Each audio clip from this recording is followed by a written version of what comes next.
3 down. And 3 events to go. As FIA RX hits Ireland for the first time in 30 years. The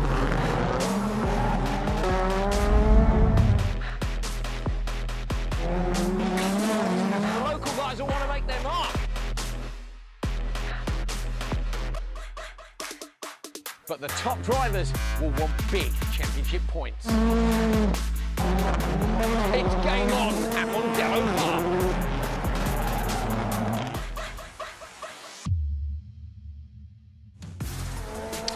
Hello and welcome to Mondello Park in Ireland for round 4 of the FIA European Rallycross Championship 2026. We're done with qualifying, we're done with the quarterfinals. If you missed those, you can find them online.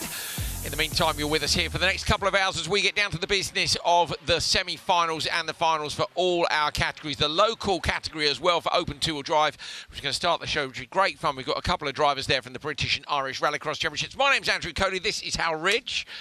Going to be a fun afternoon, I think. It is indeed. Fantastic to be back here at Mondello Park. There's been some great racing through qualifying and the first of the knockout races so far this weekend, and that only heats up in a Euro RX event come the semis. This is some of the action we've seen so far It's been today, brilliant, hasn't it? It's been fierce. Yeah, it has. It's been really good. They were quite sensible in the quarterfinals, which we're a bit surprised about. This man's been absolutely killing it. Kristoffersson, black flag yesterday. Rukkonen had a black flag today. So the drivers are not behaving all the time. And traditionally, once we get to the semi-finals, they definitely don't behave because they know this is the point at which they have to go all in, everything down on the table if you want to make the cut. Kasper Jansen went for it here with Leonard and unfortunately didn't make the cut for him. Brilliant for Leonard though.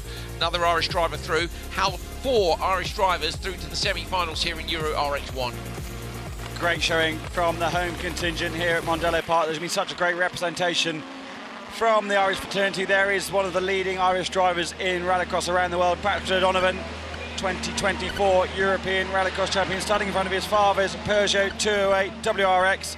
Lots of engagement from the local fans here. They're absolutely delighted to have top flight rallycross back here at Mondello Park. The locals have set the semi-final off a bit early, Hal. I think they've forgotten about the television schedule. So they're down at turn 3. Oh, no, yeah, that's in the background. McGarry, isn't it? Caleb Howard has spun. That's McGarry's old car. Good. Yes. Knowledge, Andrew. Not up to date. Near enough. And 151 and 51, the numbers on the car. So we've not been following these guys a week, and obviously we've been following the Euro stuff. So yeah, apologies to everyone for missing the start there. That'll give us another couple of minutes break in a minute, Hal. It is Jason Bleasdale who leads from Peter McGarry. Willie Coyne into the Joker for the first time of asking. Such a historically important car, that Opel Corsa. You can see on the left of your screen that Willie Coyne has led Pat Ryan into the Joker.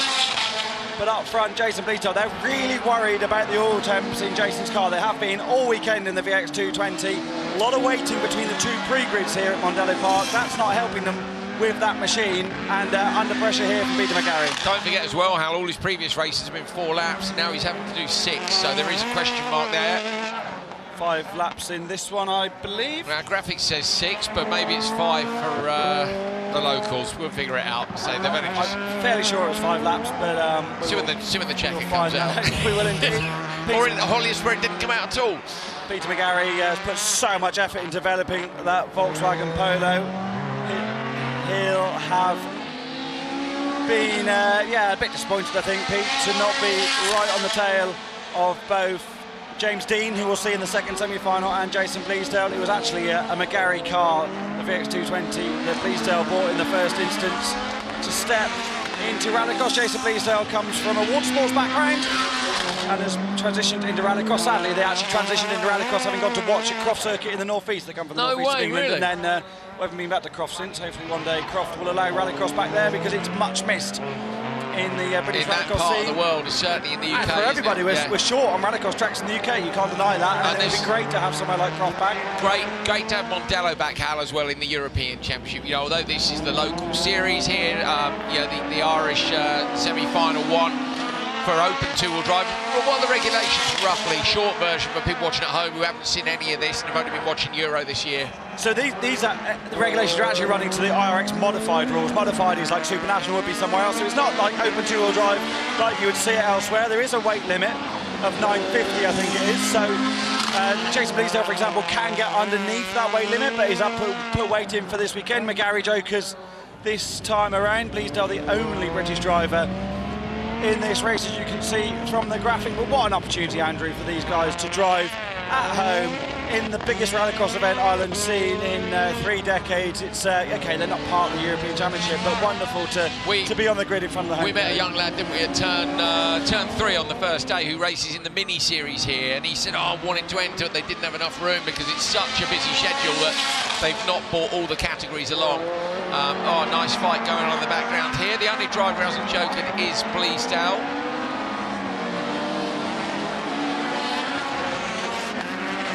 Lenihan in the Volvo C30, my bad. In the rush to get this race underway in the broadcast.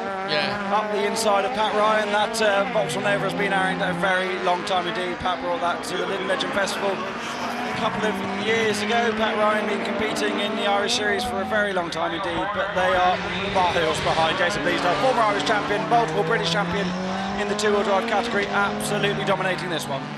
Checker flag does indeed come out, and it is 5 laps. Howell's right. Of course he is. Graphic was wrong. Of course he was. There is nothing Hal Rich doesn't know about rallycross. There's lots I don't know. No, I know, mate. We're only messing. So, yeah, Bleasdale and McGarry are through. Coming up to the line now, it is going to be Leeson who takes the 3rd spot in the semi-final. Sorry, in the final. Patrick Leeson put a lot of effort into getting that Lotus Exige S1 ready for this weekend. Great job for them to be in the final.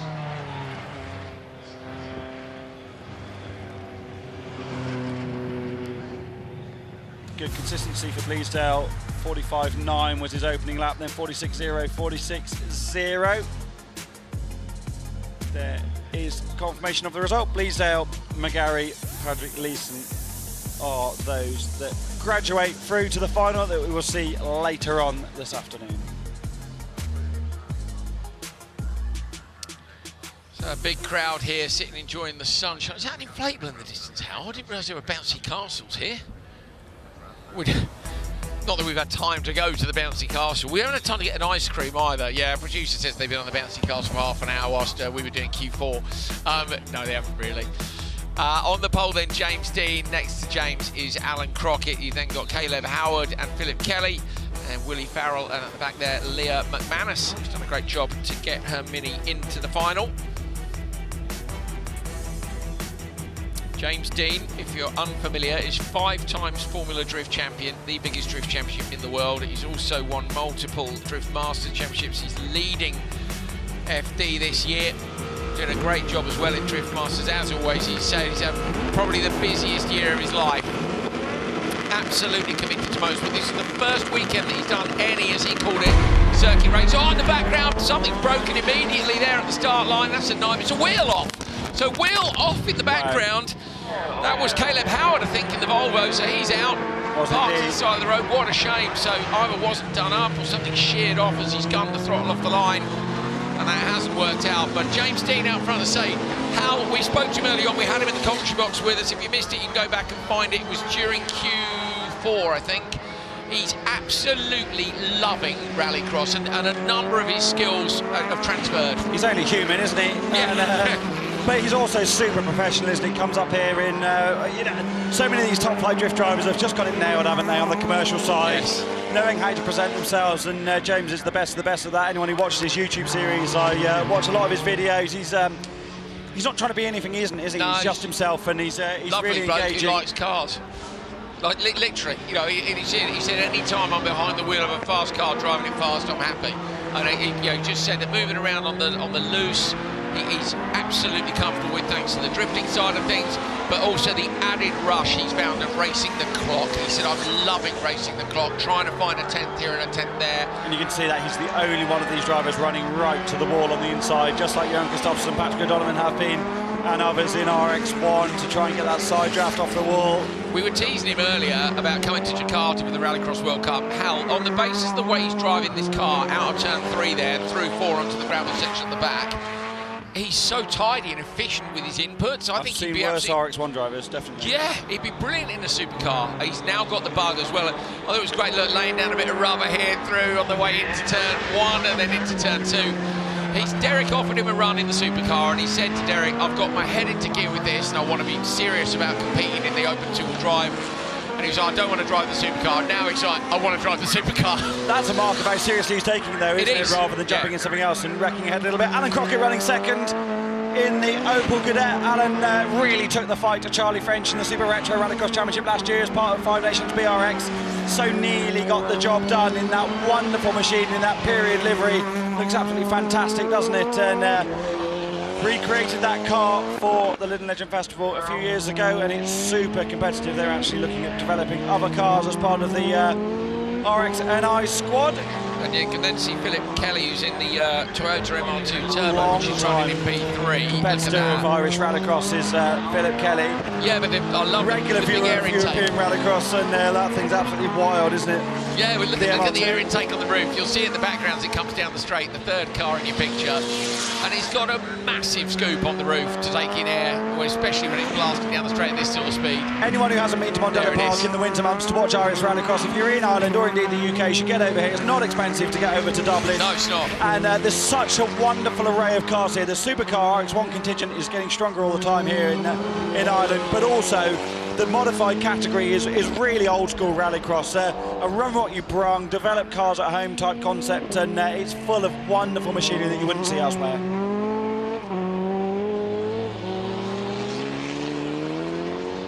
So Dean continues to lead. It is some 4.8 seconds up the road for him. Everybody's jokered. Fair to say the gaps are a bit more in this one than they are in some of the other categories, but yeah, look at Dean there, right the way drafting the wall, dead straight on the brakes, through, the rear's just a little bit loose, and then on the gas and traction and gone. He was second fastest throughout qualifying to Jason Bleasdale, who we saw win the first of the semi-finals. Bleasdale did a time of 4:15.4, so we'll be able to make a bit of a comparison, although it's not really the same thing when you're not chasing the clock in the same way. A couple of corners to go, pitches it into turn one, and then just the last one. Dean rounds the final corner and will drive the Ford Fiesta, in which Derek Tohill won both of his FIA European Rallycross titles in the touring car category. The time is a 4:19, so a bit slower than Bleasdale, but at the same time doesn't need to be chasing the clock. Good job from James Dean. Could be close between him and McGarry looking at the 5-lap pace. They're both done 4:19.7, but there'll be a bit of a battle come the final. I'm sure it'll be fun. It's impossible to know how much you've backed off. Anyone's backed off. Great job for Liam McManus, currently leading the BMW Mini Series and the BTRDA Clubman's Rallycross Championship back home in the UK, and massively underpowered in this category. So yeah, it's done well to put it in the semis. Great job. Absolutely fantastic. Well done, Leah. Leah crosses the line in the Mini Cooper. Got a bit of a frown on its face there, how the front left up. So it's like, we'll call it a raised eyebrow. I'm sure she's raised a few eyebrows with that performance as well. Great stuff from Open Two-Wheel Drive here in Ireland. We're going to move on to the Euro categories next.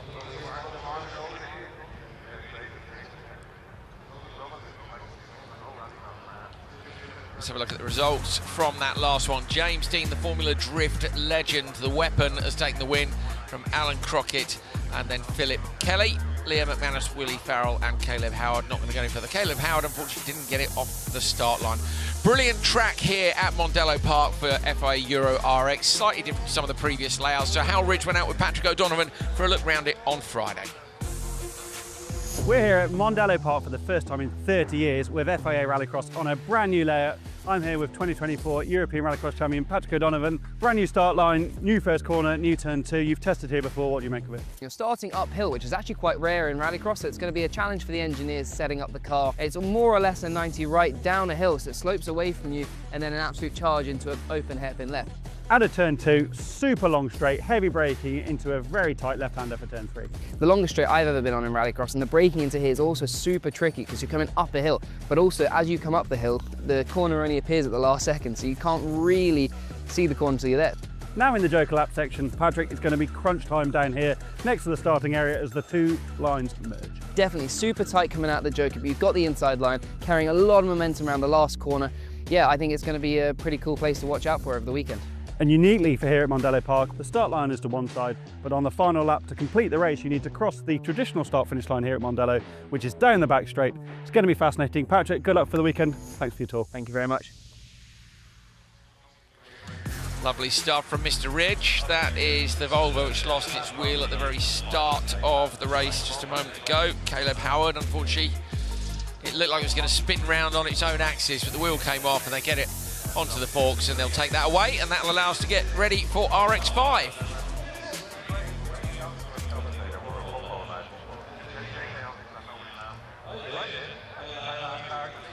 We are ready for RX5 semi-finals here in Ireland for round 4 of the European Rallycross Championship. You can take a look here at where we've been and where we're going as we get that Volvo loaded on the flatbed.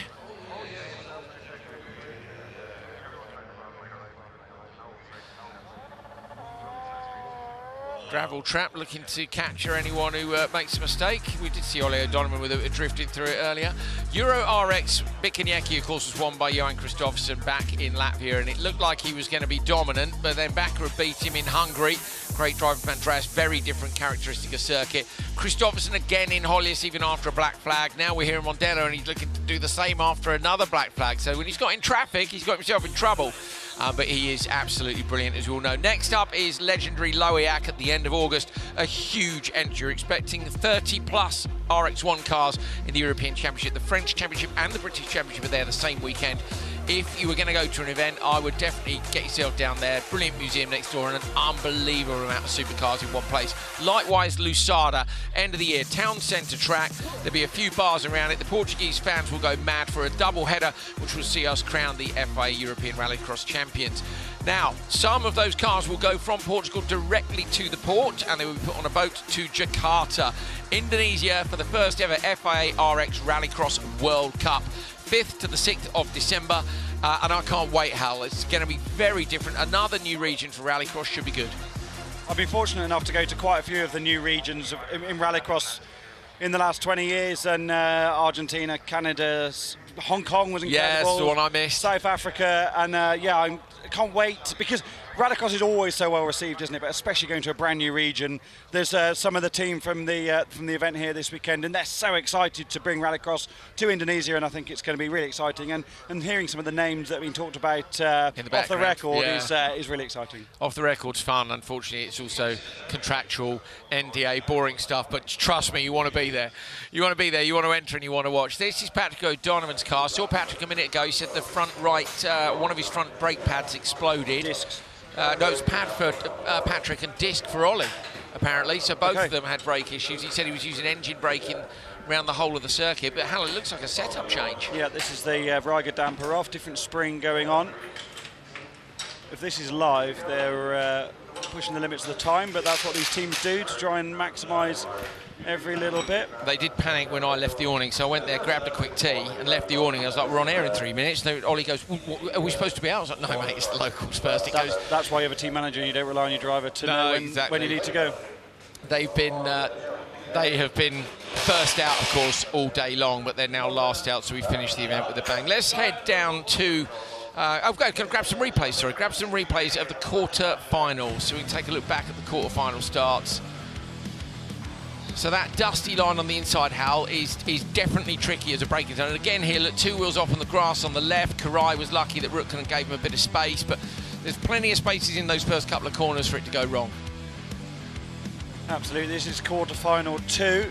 Vaby making a brilliant start. They've definitely sorted the KMS starts now overall, haven't they? Donahue, running wide. This is Ollie O'Donovan coming right to the inside immediately off the line. Didn't get to Paynen on the start, and then sensible to come to the inside just to cover off Derek, arch rival Toel.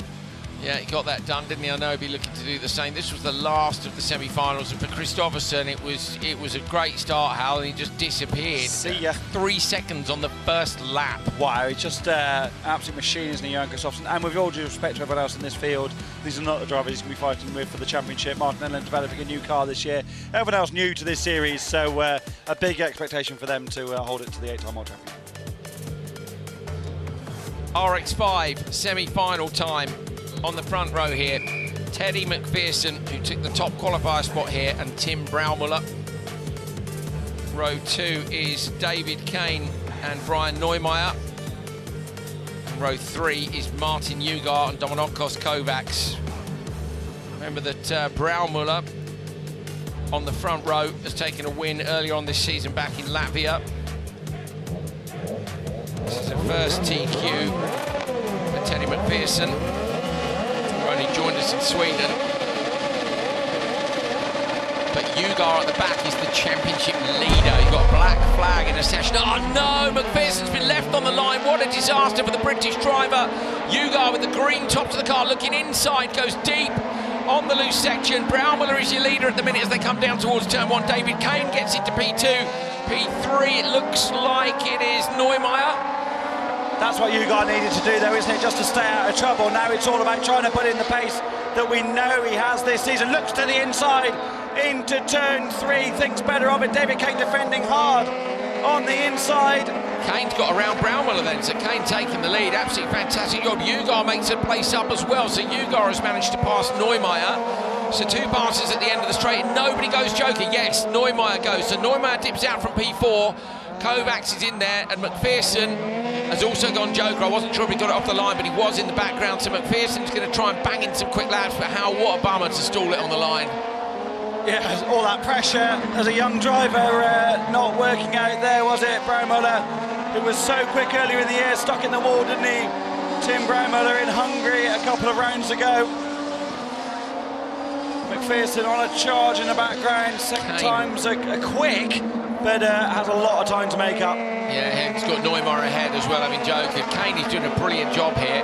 Nyirád, I think, will just be thinking, I've got to get through to the finals. This will be a little bit tactical. He's going to wait maybe and see what the gap is behind, and it is enough. So Nyirád's going to go, and he's lucky. Kovacs goes with him. That's even better. Just what he needed. Has he got enough to get? No, Neumeier's there. So this is much closer. Nyirád's done enough, though, and gets out in front, whereas Kovacs, look, it's too late, Hal, and drops to P6. McPherson's on a charge in the background, but unless something happens to those ahead, I don't think it's going to be enough to make his second final in a row, having been so quick this weekend. So we've got the gap up on screen. We know the joker interval is reasonable. We'll get that up in a moment, take another look at it. That'll be based now on the semi-final data.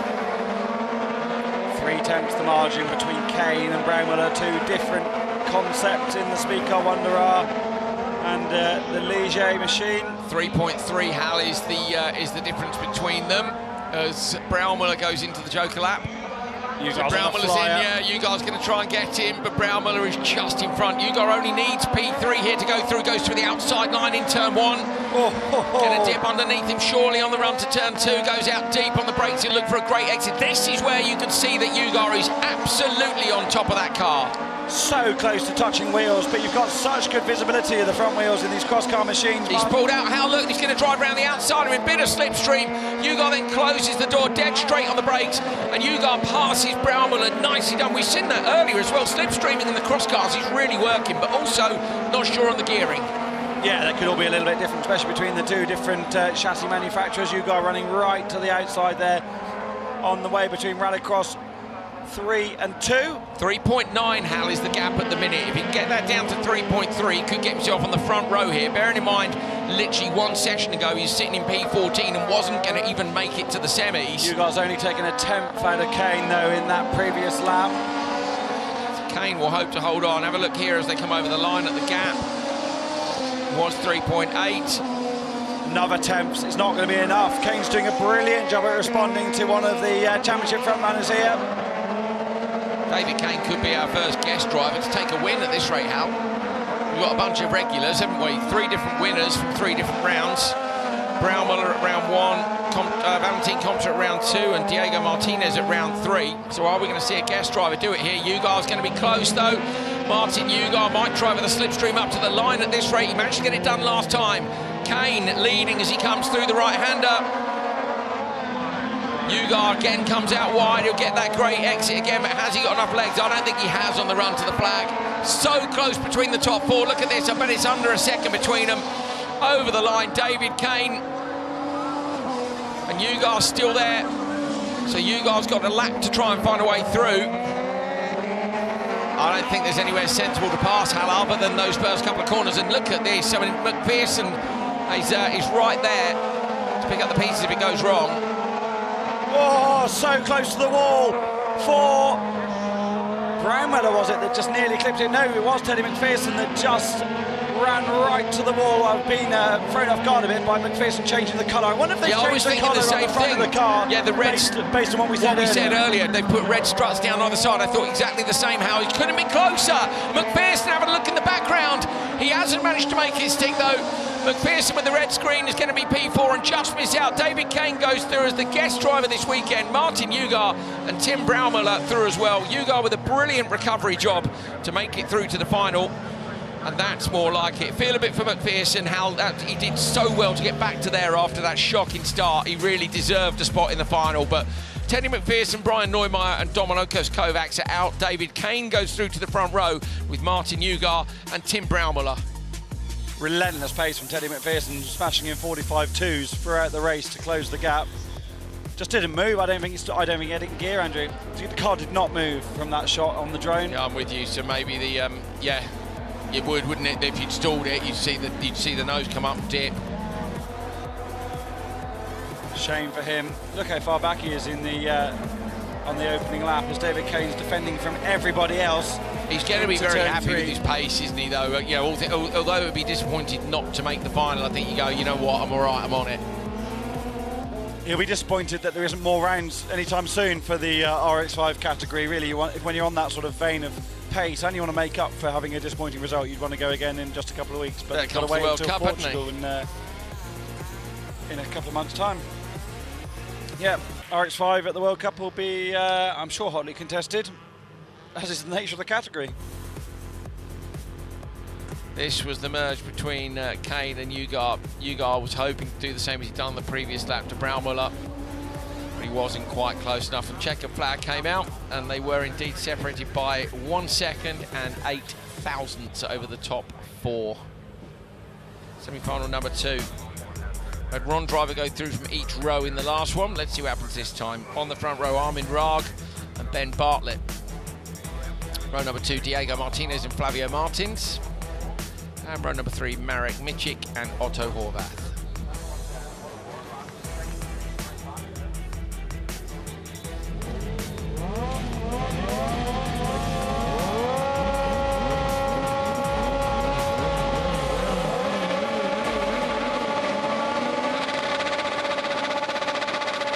Everybody choosing it. There's another wheelie in the background from Horvath. He did a massive one earlier on, but Raag gets the best start. Bartlett, Martinez having a look on the inside line. Going to slot into P3 though. So it is Bartlett who's sitting in P2 now with a white screen on the car, it looks like. And definitely, they were listening. Us, yeah. Thanks, lads. Makes life a little bit easier. So yeah, Armin Raag out front. Ben Bartlett in P2, and in P3 is Diego Martinez. Martinez the winner last time out. Martinez looking to go around the outside. Raag not looking comfy on the brakes at all at the end of the straight.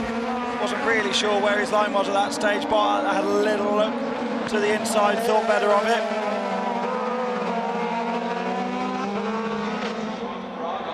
Martinez the winner last time out, just loitering in third place. Nobody jokers on the opening lap, but totally baffling for me. I don't know why, if you're a pack joker. When there's a big pack, you might as well mix it up just especially when you know, like, Horvath's got great ultimate pace. Why would you not try and release that rather than being at the back of the traffic? Yeah, you'd fancy your chances, wouldn't you? I think when Horvath had the big wheelie, I'm sure he went off to an early joker. Yeah, he lost a little bit of time again, didn't he? Not quite as good a wheelie as he'd done earlier on. Bartlett really applying the pressure to the race leader. I wonder if the slipstreaming effect's going to come into this again, Andrew, as we saw in Q4, where Raag got done at the end of the straight. Might be the downside. It was by Ugar, wasn't it, I think? Yeah, might be the downside of the big rear wing. As you see, Marek Michik goes in the background. That is a good decision to go joker. The only driver, the first driver to go in. You kind of be hoping there's going to be a bit of carnage out in front of you, but everybody being fairly sensible at the moment. It's been very uncarnage today overall, hasn't it? Yeah. I hope people are going to get stuck in the semis and the finals, but we'll see. Dry conditions, good visibility, good grip. Yeah, it makes things a little bit less random as you see Bartlett just pulling out. A lot of karting experience from Ben Bartlett, using that racing knowledge. He's piling the pressure onto Rag here. If I were Bartlett, I might consider a joker here because everybody's quick anyway. He's not getting it this time round. No, too much traffic. No one's joking, have they? Horvath in the background. And Martinez has gone in now.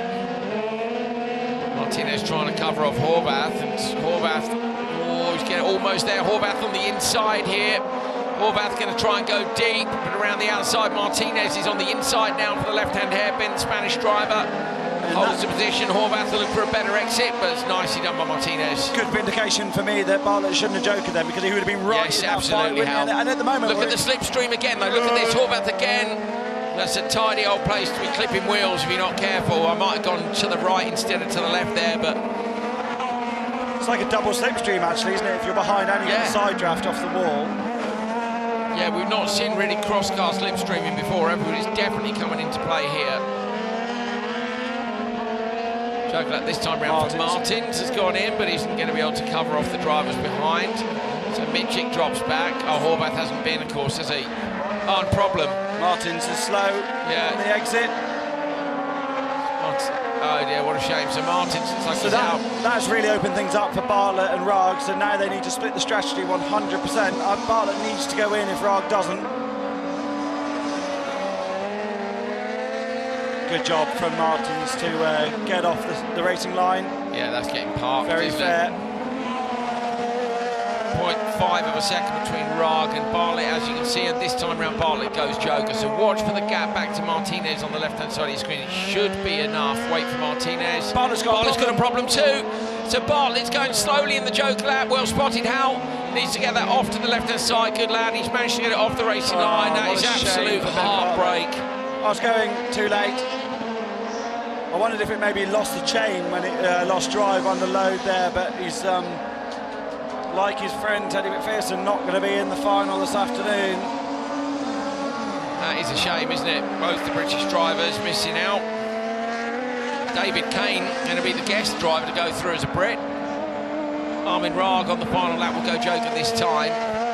Bartlett has dropped behind Miček as well, so yeah, disaster.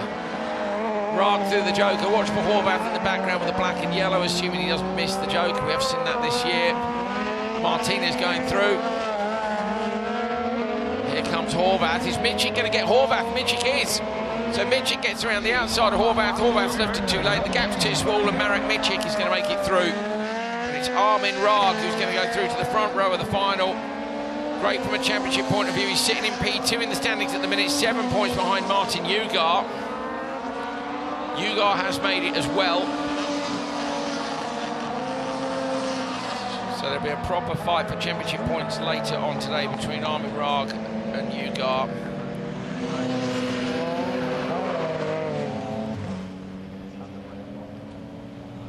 But it's whether or not any of them can manage to beat the guest entry. Bartlett punching the air in the car, absolutely gutted. It's a shame. Rag, yeah, go on. Rag takes Martinez and Miček.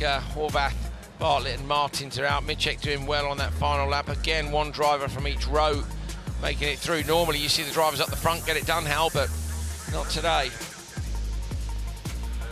Rag's got to be favourite, hasn't he, on the front row with Ugar in terms of the championship guys. But sorry, David Kane's on the front row with Rag. Excited to see what he can do. Rag off the line, wasn't it? From the inside. Great battling on the run into the first corner. A bit of concrete, as you say, on the inside, but nobody touching it that time round. Oh, a little sneaky look. He doesn't get any closer than that, does it? That was Martins and Miček, and this was the moment where Horvath tried to make a pass but couldn't. The line is definitely to come across, isn't it? From carry a lot of speed on the way into turn 1, run right to the inside for turn 2 and defend the line. 100%.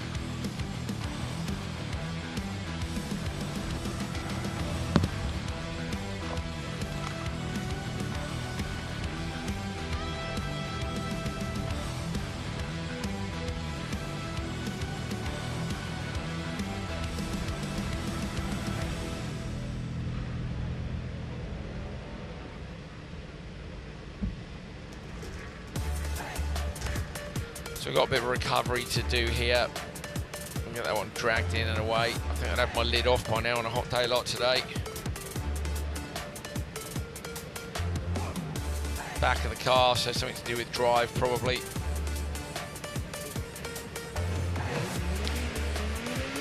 RX3 will be up next. If you're wondering where RX4 is, that's because there's only 6 cars here this weekend, so they go straight to the final. So remember, if it's only 7 cars, it's straight to the final. If it's 8, you get semis. With RX3, this is what was known as Super 1600. They're up next, and we have 9 cars in that category, so they'll do semis, 1 of 5 and 1 of 4. And then here you've got OC Baby and Johan Kristoffersson, who will be out in Euro RX1 in a bit. And I think they're in the same, they're in the same semi-final number 2, so there will definitely be a chat. They've already spoken to Ollie O'Donovan about what they're going to do in turn 1. Bakkerud and Tapane, I'm sure, will have done as well. How it's unusual to have 3 sets of pairs of teammates on, 3 rows in a final, 2 separate finals, but...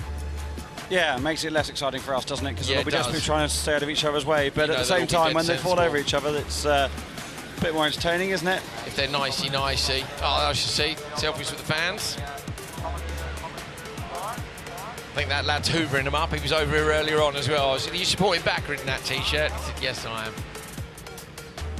Cars there in the pre-grid waiting for those semi-finals for Euro RX1. Now, there's one person this weekend who's been having a dominant performance, and this is after a great performance last time in Höljes, Mattias Ekström. All 4 of the qualifying races down the left-hand side, you see qualifying 1, 2, 3 and 4, won by the Lithuanian driver. And at the minute, Julian Mounier can't match him for pace, it seems. He would very much like to. They've resigned themselves to that they're not going to match British here, and they need to fight again in France, home round for Mounier.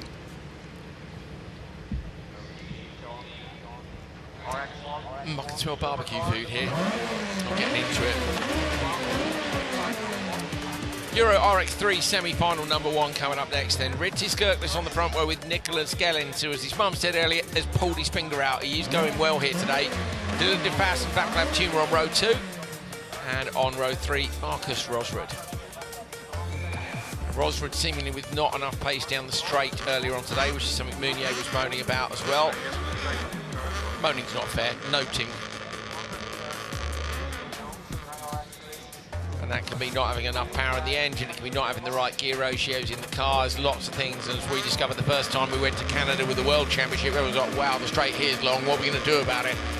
And it was which teams had thought about it and which hadn't. Ekström from the pole, gets away well. De Vos got away well too from row number 2, trying to find his way up the inside here at Gellens, gives it up for him. Rosrud shovels Tumor out the way. The door was being shot, wasn't it? Rosrud really didn't have anywhere to go there from the inside.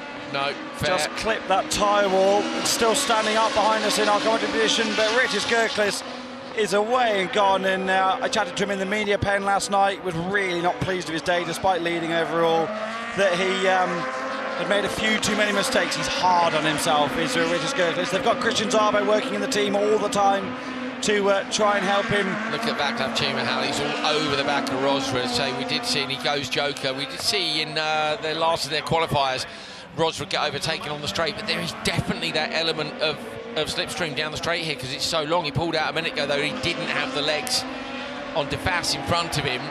But Václav Tumor closed that gap down nicely. He's got to try and do the same again and see if he can get past him for a spot in the final.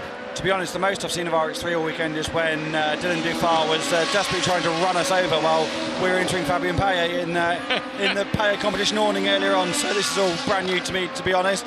But it is great though, mate, having you out in the field, and that's what we loved about having Clara at the last round as well. You can easily get out. We've had some brilliant guests this weekend. Massive thank you to them for coming into the studio, and then Hal can go chase the stories. Hope you guys are enjoying the sort of new TV format at home, trying to follow what's going on with RX1 while we watch the support categories. But yeah, it does mean, Hal, you don't get to do the knowledge in quite the same way. Luckily, you know most of it anyway. He's very good. I hear you shouting in my ear, but I've generally no idea what you're shouting about. But there we go. Oh, Gellens is on a massive mission here.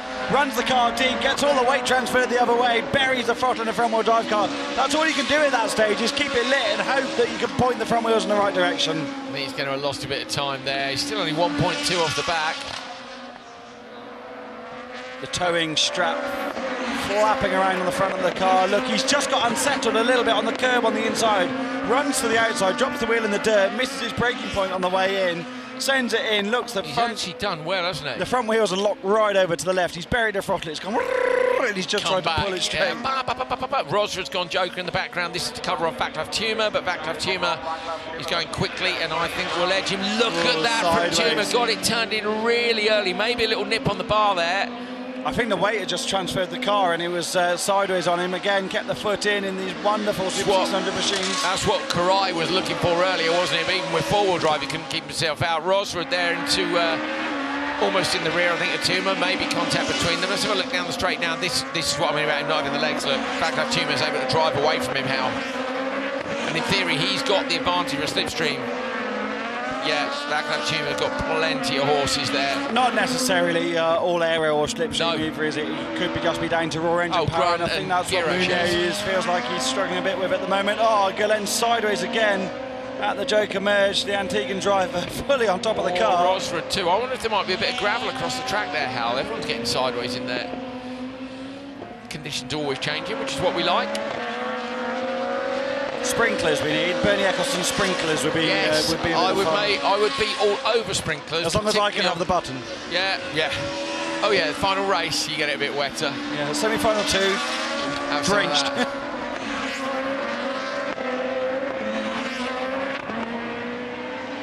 But Kirkcliffe leads by 2.5 from Gellens.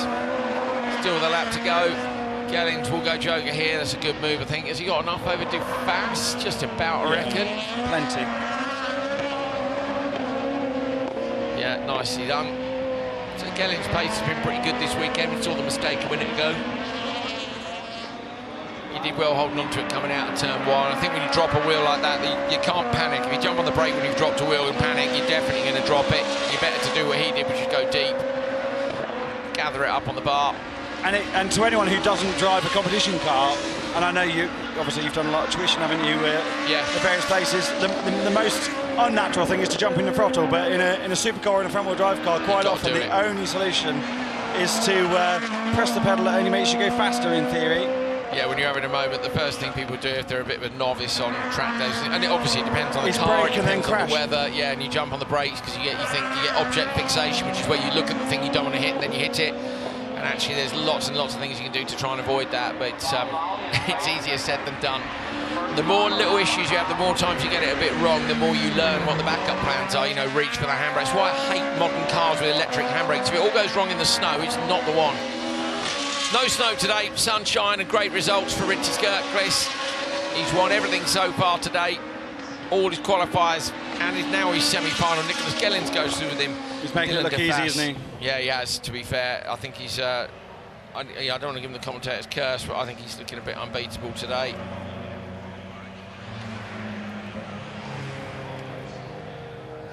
Door open for Kirkcliffe just to get a little bit of a breeze in there. Job done. 5:06.1 is his time. Nicholas Gellens still to pass it through. Václav Tuma with a good effort, but not enough. And likewise, Marcus Rosrud, no cigar. The top 3 are in, the other 2 are done.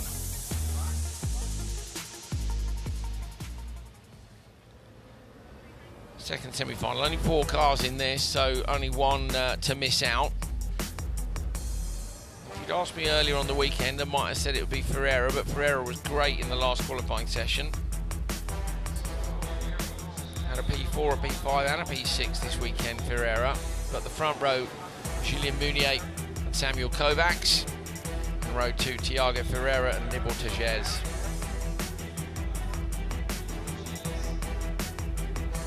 There's 18 points between Julien Munier and Ritchie Kirkcliffe after Munier didn't make it out of the semis last time. So he really needs, regardless of whether or not he thinks he can beat Kirkcliffe, he cannot have another Höljes situation where he doesn't make it through to the final. You lose too many points, you score in both the semi and the final, he's got to make the cut.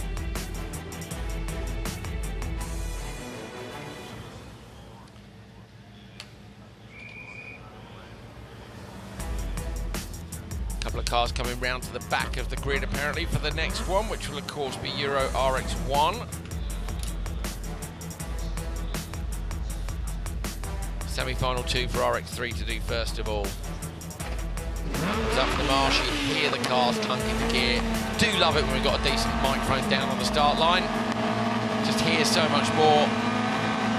Revs come up just a little bit more as people get eager. Meunier's got great traction left on the line, absolute nightmare.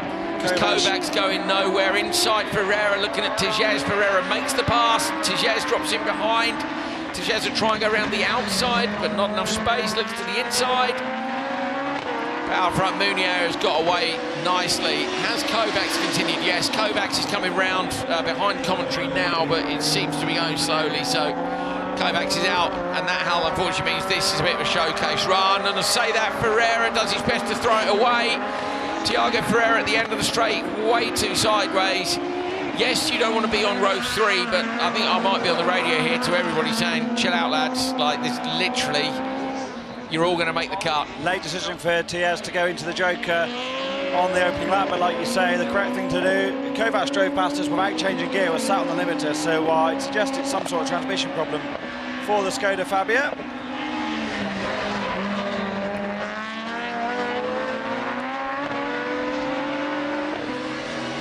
Become more and more of a circuit racing style around here as things have got cleaner and cleaner. There is Kovacs. He might as well park it, to be honest. I'd split left there if I was him. I think he is, yeah, back to paddock. So Kovacs is coming off the track at the back there, and say that means this is done, but it is about Tiges versus Ferreira. I don't know if Tiges has got enough pace to match Meunier or not. I don't think so on the basis the rest of the weekend. Tiges hasn't beaten Meunier in any session, so Meunier for me will take this, barring a technical, which of course is what cost him last time.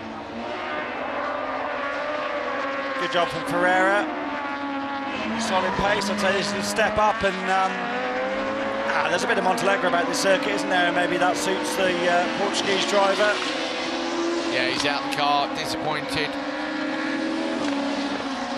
Kovacs is showing us in the Joker lap constantly, and that's because, Hal, as you explained to me earlier, there are 2 indicators, one for in and one for out. So our graphics have fired because he's gone in, but he won't switch off. Joker in history. Yeah, because he hasn't gone out. Brilliant. Fastest lap of the race though for Tiaz, who took his Joker on the opening lap, is now smashing in the lap times. Let's have a look at the sectors. He's taken a 10th in the opening sector of the lap that they're on, off Ferreira. Middle sector, which they're crossing now, another couple of attempts as well, was quicker in every sector of the previous lap, so on a charge is the Czech driver. You can visibly see it coming down as well. There is the red, blue and white Skoda Fabia. Oh, Samuel Kovacs is absolutely gutted with that retirement. Understandable. So look at where he's in the standings. He's in P4 at the minute. Sorry, no, that's the year before. Yeah, he's in P3. So he had a shocker in Riga. He only qualified 13th, missed the semis. He's at a P3 and a P2, so he obviously fancied his chances in terms of pace, and this is not what he needed. Julian Meunier, though, damage limitation this, isn't it? Yeah, he looks strong in the car, doesn't he? There's absolutely nothing wrong in terms of lines and attack and everything, but if he hasn't got the pace on the straight, there's not a lot he can do. 46.3. He's only a 10th off Gerklis's pace here, Hal, but then Gerklis maybe didn't have to try ultra hard, but only a 10th of a second off in terms of ultimate lap pace. Nor does Julian, really, to be fair. He's no, you'd think save the tyres. Yeah. Different tyre strategy though in RX3, because you can swap front to rear. The rear tyres don't really work that hard. Actually just gone quicker, yeah, 46.240. So he's actually, on his last lap, he's just gone quicker again and is faster now than Gerklis was. So could we have a bit of a fight on our hands in the final? And that was closer than I expected as well, to be fair. Great Joker section from Ferreira to be so close at the merge. Another lap to go for the Screamers. Tiaz actually lost time in each of the sectors leading up to the Joker for Ferreira. So I wonder if Tiaz has now got a problem. Ferreira's looking like he's got pace, isn't he? He's all over him, trying all sorts of alternate lines, but no way through at the minute. I love a Super 600 on a downshift. Sounds absolutely brilliant. So much of it is about the noise, and I think we all know what that's been about the last couple of years. Oh, It's just nice. I think that any opportunity to finish second is there. It's gone with just that little moment. One slide wide, and that's when the drone's so good, isn't it? You just see that tiny little movement, in the car where it just drifts off the line. It's all about carrying mid-corner speed, isn't it? And when you scrub it off like that, it's super difficult to get back. Checker flag comes out there, Meunier takes it. I suspect he's rolled off a bit on these last couple of laps. Looking at his lap times, he definitely has. He's rolled off by some 4 seconds. So Meunier saving his tyres for the final. The lap pace is there. Could he possibly go after Gürklis in the final? Great job in the semi-finals for the RX3 drivers. Their final coming up later on today.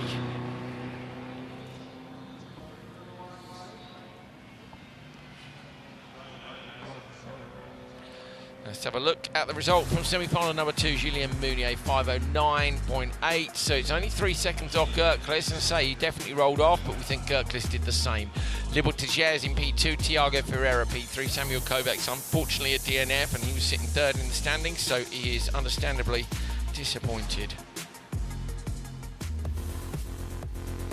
Kovacs moved slightly away from the front row and then stopped, then wasn't changing gear when we were going through the race past our commentary position at least, so clearly had some sort of transmission issue.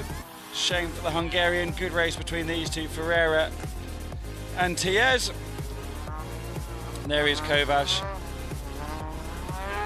returning to the paddock in the Joker section. As we said, was never indicated as leaving the Joker. Julien Meunier flying out front. Great job from him. Some damage limitation from a frustrating weekend.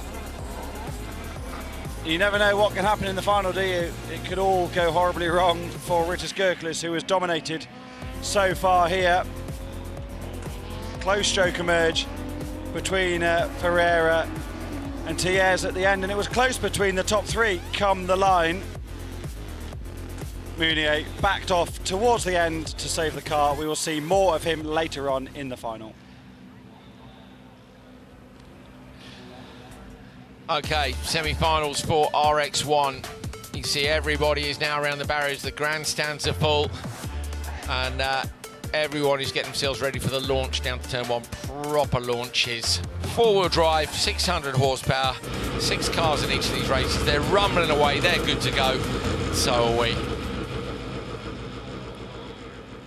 It's time for the semi-finals here in Ireland for round 4 of the FIA European Rallycross Championship. In the first one, on the front row, your top qualifier, Andreas Bakkerud, alongside him, Joni Topainen.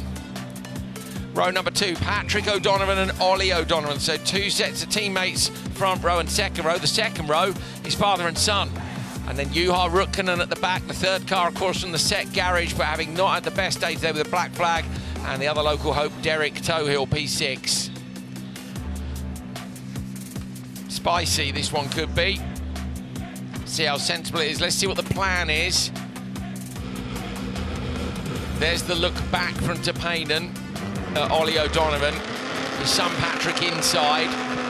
Ollie said he has to keep Derek behind him at all costs. It's a great reaction time and start by everybody. Ollie O'Donovan alongside Topainen. O'Donovan looking like he might get the whole shot and go round Bakkerud. Ollie O'Donovan alongside Patrick up the inside. Bakkerud gets it. Either side of Patrick now, he's being squeezed by Rukkanen and Topainen. Topainen inside, Rukkanen outside. Derek Tohill going to get through Topainen versus Patrick O'Donovan on the run down the straight now. Rukkanen's in there as well. Topainen goes for the wall draft. Bakkerud under pressure from Ollie O'Donovan. Ollie got the best start there by a mile. Oh, and he runs a bit wide. Ollie O'Donovan looks up the inside, but he can't get there. So at the minute, it's Bakkerud, Ollie O'Donovan, Patrick O'Donovan, Topainen, and then Rukkanen. What a start by Ollie. Shocking start from Joni Topainen, into the Joker. This time around is indeed Joni Topainen. Ollie O'Donovan gets a nudge in the rear from son Patrick at the Joker merge. Andreas Bakkerud, though, had a scruffy first couple of corners. O'Donovan, Ollie got out of the throttle in turn 3. to try and avoid collecting the Ford Fiesta. Patrick O'Donovan in the rear of his dad again. Hits going him to look up twice. the inside down the straight. These two will not fight too hard. He's going to go for a slipstream move here, surely. Ollie will also want to make it through. Remember, racing at home, he's no slouch. Ollie said to me, I've got to help Patrick in turn one, I've got to keep Derek behind him. I just don't think he was expecting the launch he got, Hal. It was an absolutely killer start. That was the worst start we've seen from Tapinen so far this year. O'Donovan jokers to get out of Patrick's way. For his own race, I'm not sure that's the thing to do at the moment. He's going to come out behind. It could cover off Tapinen, but Tapinen's there and he keeps it out the wall this time, but he is right on the back of Tapinen, so that's so hard, Hal. What do you do? Patrick's the one who's in the championship fight, but Ollie, for me, had got a great start. Now Patrick's under pressure from Rukkonen. I'd have kept him out. I'd have kept him out and hoped that Patrick could get him in and out, breaking down the end of the straight. Plan it on the radio if you can. It's so difficult for me to say that. So you'd have sent Patrick in? No, I wouldn't have sent either of them at the moment because the traffic's too busy behind. Rukkonen is right there with Patrick. The pressure is huge here as they come down the back section. Patrick O'Donovan, will he go Joker or not? He doesn't, and Rukkonen doesn't either. Patrick can't, Andrew, because Derek Tohill's in the window. That's the problem, and that's what's happened to Ollie. He's dropped right to the back of the pack within that fight. Tapinen's being held up big time. He's just done the fastest lap to get underneath the back of Tohill. This is helping Patrick O'Donovan and Johan Rukkonen. Tapinen still there. Rukkonen and O'Donovan are all in the background there. You can see Tapinen's sideways. Inside of Derek Tohill in the background in turn two. Tohill went sideways. We didn't see if it was contact or not, but he's done the pass and he's away down the straight, even with a bit of smoke from the tyre now. So Tapinen having jokered. 4.6 off the lead here. Is within the window. Bakkerud is far enough ahead to hold on, but Patrick here and Rukkonen with him are definitely under the threat of Joni Tapinen. Neither of them going though, and Rukkonen's going to have to try and do something. I wonder if Patrick's had the exhaust squashed or something. Yeah, maybe. He hasn't got the pace we've seen so far this weekend from the 2024 champion. On board with Patrick O'Donovan now, he bangs it down again. Rukkonen is right there. Hal, I'm more keen to look at what the gap is between them and Tapinen. It's 4.2 now. Is it coming down again? Hal listens as they come past us here. Tapinen, while the gap was 4.2, what's it going to be as they cross on? It's 4.0. Joni Tapinen is closing them down. Tapinen is closing them down. There's the differences down the left-hand side. Right the inside. Oh, no way! O'Donovan with contact into Rukkonen, and Rukkonen somehow holds on. O'Donovan goes joker. Bakkerud's already gone in. Rukkonen goes down the lap. Tapinen's there trying to pick up the pieces here. How far up the grid is Joni going to get? Joni Tapinen's going to come out behind Andreas Bakkerud. That's a brilliant performance. Mistakes Ollie O'Donovan on the standard lap. Runs into the ball on the outside. Tohill's in the joker. Ollie O'Donovan has cleared. Derek Tohill damaged the rear of UR Rukkonen's car. That might be from the contact, I guess, with him. Definitely, and yeah. So Rukkonen then, this is about the gap between Rukkonen and Patrick O'Donovan. That's the only gap you need to worry about, 3 seconds, and that is about what it takes to do the joker here. Let's see what the predictor says. It says 3.2, Rukkonen 3.4, and it will hold on. I'm not so sure. Rukkonen going to peel off this time as we go joker, so watch the car and in the lead. Where's he gone? There he is. Now watch for Patrick O'Donovan in the background. This for a place in the final. Bakkerud and Tapinen coming round, but Rukkonen and O'Donovan going to be side by side. Rukkonen's got there after all that battling. Juha Rukkonen has managed to get in front of Patrick O'Donovan, and this is a real shame for the Irish drivers. I don't think they're going to make it through. It is the final lap, and Andreas Bakkerud comes through for Norway with the Finns behind him. Joni Tapinen going to go through to the final with him. Smoke coming from the front. Rukkonen as well. I think you might be right about Patrick, how the car's not as quick as he wants it to be, and he will be disappointed there, I know. Riding on board with Patrick O'Donovan. All three Irishmen, Hal, knocked out. I'm surprised. Raises the hand. Is that at Juha Rukkonen after that contact down the gravel? Yeah, but Rukkonen was alongside him. He's explaining to I get it. He looks so disappointed. Does he look at his eyes, shake of the head? We'll have a look at the replays. Oh, that's a sarcastic clap, that is. That is a sarcastic clap across at Rukkonen, I reckon. So hard to know. Andreas Bakkerud takes it. 0.2 of a second behind Tapinen. I think that's pretty good from where he was. Juha Rukkonen 1.4 back, and O'Donovan and Tohill out. So unfortunately the 3 Irish drivers go missing from the final. They've got just 1 driver left, Michael Leonard, for the hopes of the locals to get an Irishman into the final. Here it is, Hal. Let's have a look. Great start from both of the O'Donovan 208. Shocking start for Joni Tappanen based on their recent form. Not even great from Bakkerud. Ollie O'Donovan almost went round the That's what I outside mean. of It Bakkerud was just the best in the start. first corner. And he had been struggling with the starts, hadn't he? Disastrous race for Team RX Racing, really, running 1 and 2, running into turn 2 here. And then that continued, didn't it? Because Patrick got the better run on Tappanen out of turn 2 down the straight. Ollie had a look at Bakkerud as there, came out the throttle Bakkerud, to avoid... Bakkerud went deep. I don't know if Ollie had hit him or not.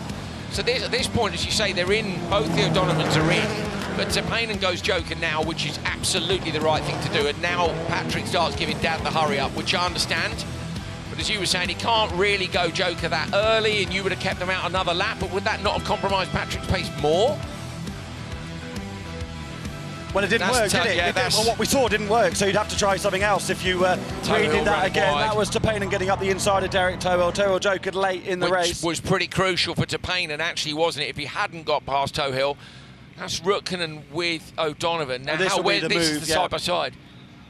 Rukkonen's got a good run on O'Donovan. He did turn right as O'Donovan turned left, but what's he supposed to do? He has also got to keep it out of the wall. I don't know. It's tight down there. And as I said earlier on, I'd love to see this track with both the entry and the exit to Rallycross 3 opened up to allow more side-by-side. Yeah, because it would be good, wouldn't it, to see the... There's the mistake from Ollie. That's a shame too. Didn't really make any difference at that stage. Right, there we go then. Bakkerud goes through along with Tappanen and Rukkonen. I'm afraid all 3 Irish drivers are out in semi-final number 1. Patrick not happy. There's Ollie O'Donovan back, gives him a wave. Oh, bless him. You know what? He's been brilliant this weekend, Hal. He was very, very poorly yesterday as well. Threw up in the car. That's how ill he was. He says he feels much better today, but he will be disappointed not to have made it through, which I do understand, and equally so that his son Patrick didn't get in. Semi-final number 2 on the front row is the KMS teammates Ola Christian Veiby and Johan Kristoffersson. Row 2, Niels Volland and Martin Enland. And row 3, Michael Leonard, the sole Irish hope now, and Jose Oliveira. Right, Hal, what's Leonard going to do here? I know that all these places are up for grabs. Do you know what?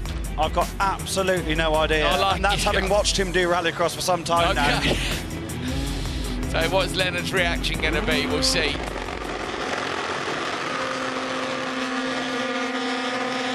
KMS have been working so hard on the launch, they had to wait a long time that time. Volland gets a good start from row 2, but both the KMS cars, Leonard up the inside here of Enland. Leonard might be going from the back row up into P3. KMS 1-2 at the moment. Niels Volland holds on to P3, into P4 is Enland around the outside. Leonard's gone wide and it's dropped him down to P5, maybe 6. He just gets past Oliveira. So now it's about joker strategy and outright pace. It's Veiby in front of Kristoffersson as they get down to the end of the straight.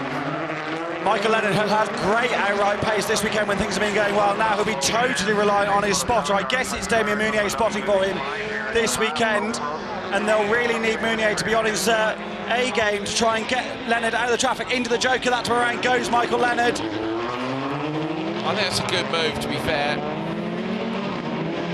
Oliveira's been quick enough. Joker time 3.2. Gap back is some 2.9 to Leonard, so depends how much quicker he is than Oliveira.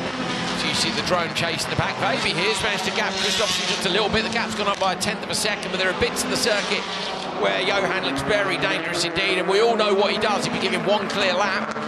That's the thing, he's not going to overstress the tyres to try and stay on the back of his teammate. They'll also know what the strategy is for both drivers. They don't need to react to anyone at the moment because they've got track position, so they'll be able to wait and do everything they want to do, but that's not going to stop Johan applying a little bit of pressure to his good friend and teammate.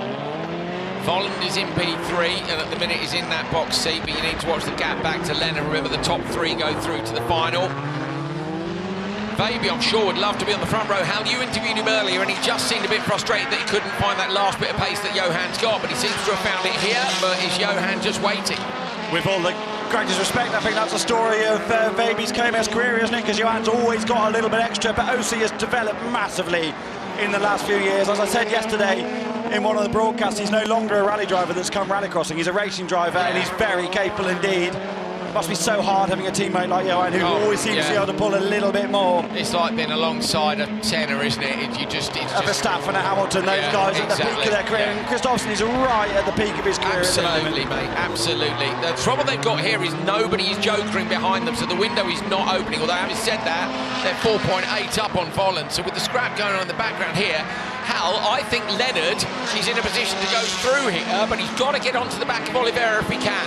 He's matching the pace of Volland pretty much. Took a 10th at him in the opening sector, matched him again in the last sector there. So he's 3.3, isn't he? And if Enland and Volland get caught up here, you might see Leonard. And this is the sensible thing. Kristoffersson goes Joker. Now you will see. Now you'll see the banging lap times. So Kristoffersson's Joker, how perfect is it? Who's gone in with him? Volland goes in as well. Leonard obviously won't go this time. Oh, he needs to get Volland. That's a good shout from the Volland crew. They're across the back. Leonard's there. So that might have scuppered the Irish hopes. Good spotting for Rolf Volland up there in the spotter's tower for his son Nils. OC Baby on a charge to try and better his teammate.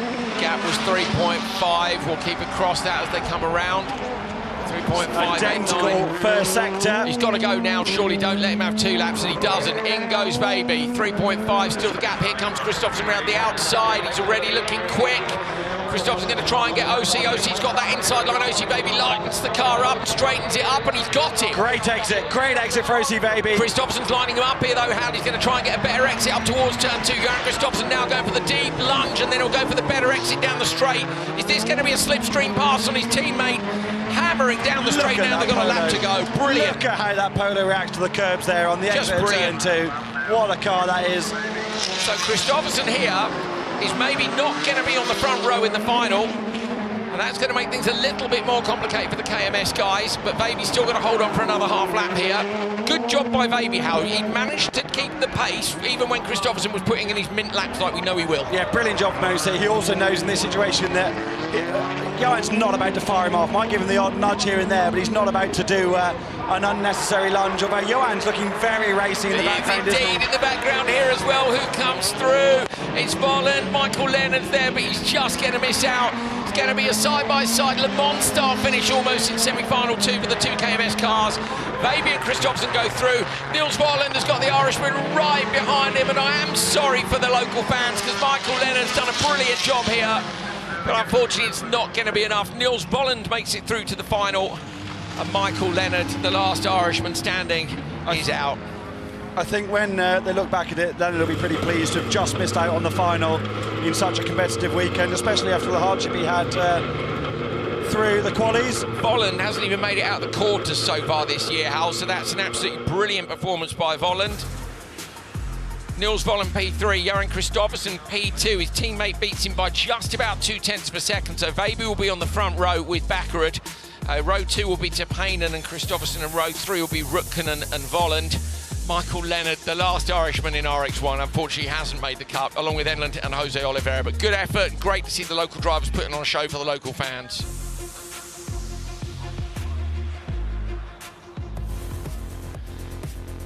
On board looking back here off the start line. This is with Baby on the start from the pole. Kristoffersson outside him.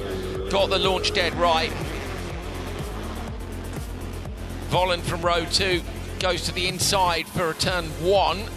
In the background, Leonard, look, if Leonard had pulled this move off here, but unfortunately Michael Leonard ends up outside the train of 4 or 5 cars here, and because he's got to go around the outside line, it means that he's alongside Oliveira. He got a good exit, to be fair, in the Audi, and getting alongside Oliveira meant that he was still in with a shout. But I'm just saying, Hal, I think in turn 2, if Leonard hadn't been on the outside of that train, he might just make the final here. It's a shame, isn't it? It is a shame, but good, solid performance. Brilliant. The Irish crowd have had a lot to shout about, and I'm sure, yeah, he's tested the water now, hasn't he? And he'll want more, like everyone does after they've raced an RX1 car at this level.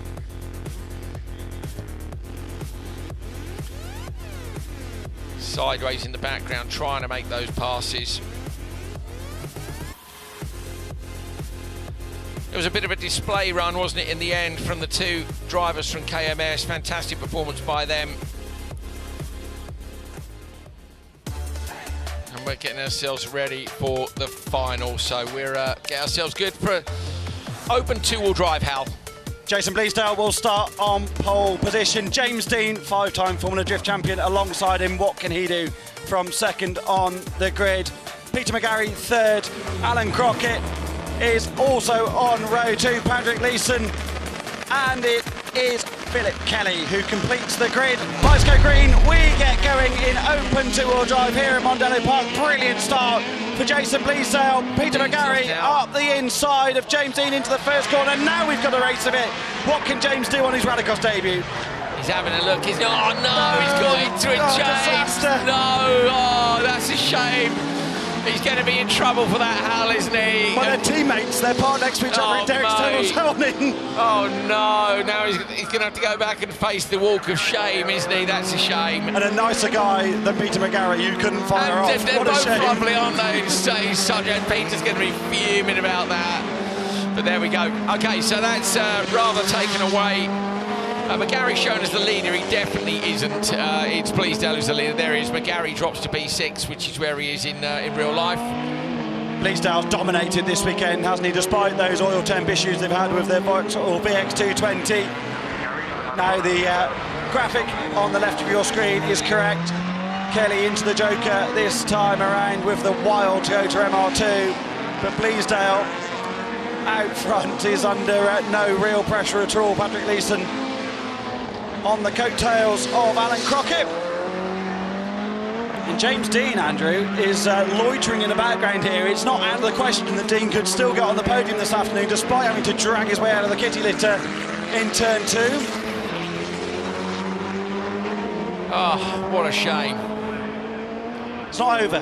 No, it's all good. No, just for the race, though. You know, I wanted to see a good tear up between them all, and I'm sure James Dean will be a bit disappointed. I think ultimately Bleasdale's had the pace, hasn't he? And, yes, he has. And James will also have had, I was about to say, he'll have had good respect. I'm not sure Pete feels that way, but that's the cut and thrust of Rallycross, isn't it? And that's what you learn by coming to do it. I really hope that James comes back and does more, because he's been a massive asset to this weekend. He's absolutely loved it, Al. He's loved every minute from the first time he's in the test. He's coming after him. He's going after it. Gonna have a look on the inside line, and this time it's door to door. That's a bit more like him, and he's pushing his luck a bit. Okay, he's sorted Rallycross now. That tick done. Yeah, I've not afraid to get the nose in. And gave enough respect, got on out of the throttle, didn't spin the Lotus around the front of him. These two Joker from second and third, this could massively have opened the door. That's what for James. If he finishes second, having been in the gravel in turn 2, it'd be a brilliant performance. On the basis that Bleasdale really had the ultimate pace anyway, that's about all he could have hoped for. James Dean here now has clear track, Hal. He's got to now show the class that he undoubtedly has with the number of titles he's got, and bang in some absolutely epic laps. There is no point in him jokering for me until the final lap. No, go again. Go long. Crockett in the background is closer than I thought he might be. It's a misfire there, Hal, as well as they came past us. Big one. It was Philip Kelly. So Philip Kelly in the Toyota MR2 with a misfire. Shawnee Hassett on the radio has sent Dean in already. Maybe thinks he's got enough to cover off Crockett. This is going to be close to the merge. Crockett sends in the open. Fair play. Brilliant spotting from Shawnee Hassett to get the legendary drift driver in. They're loving it. James Dean, they're absolutely loving his progress. What a shame about the first corner, because it could have been such an epic battle. But good to see that he's not afraid to get stuck in. He said to me how every single time I go out in the car, I'm learning something, and he will have done the same here. Yeah. Don't fire off your teammate. It's probably the first of them. Yeah. That's a bit harsh. We need to see the replays to see what happens. But he's such a nice guy. It will be totally unintentional, that contact in the first couple of corners. He hasn't had any contact all weekend from what I've seen. So mistakes happen, don't they? And that's all part of the learning process. It is, I'm afraid. There is the misfire from the MR2. So they go around the standard lap in the background. Here comes your leader, Jason Bleasdale. Been absolutely fantastic here this weekend. Brilliant performance. Powers down to take the checker flag. He won all of his qualifiers. He won his semi-final. He wins the final here as well. And James Dean comes back after a bit of carnage in the second corner to get P2, which is a brilliant recovery drive. We've had a smile on his face all weekend. Crockett gets P3. P4 goes to Kelly, and Leeson will come around for P5. Peter McGarry, unfortunately, retired from the race after the contact in the second corner. I'd love to be a fly on the wall in their tent when they go back, but it's a bit of a shame for James and Peter. Bleasdale rolling back after a great win here. It's been a dominant performance by him all weekend, but good to see James Dean here as well.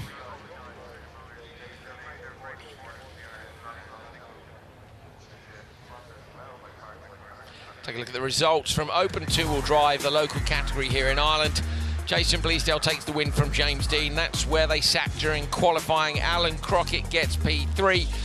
And then it's Philip Kelly, Patrick Gleeson and Peter McGarry. Peter McGarry with contact in the second corner with James Dean. The stewards will think what they think about that, but it's just great to see the excitement of James Dean coming here to try a different discipline and having such a great time. There he is, doing donuts behind us. Good lad. James Dean has loved it. He's absolutely loved it here. Putting on a show for the crowd. They've gone mad. Oh, now they're all at it. Donuts to Crockett as well. Brilliant stuff. Wonderful. Philip Kelly with the donuts too. A platter of donuts. I love the way they all do it right at the end of the day when they know they can't get told off for it. When did you last use that line? Kovala 2014 or something? Platter of donuts, yeah. I think it was actually. In the wet. Get a life. Yeah. Right, what are we doing? Grids, I think going here, getting folders ready. Good result to, it's always a shame when the front runners go out in the first couple of corners of a final.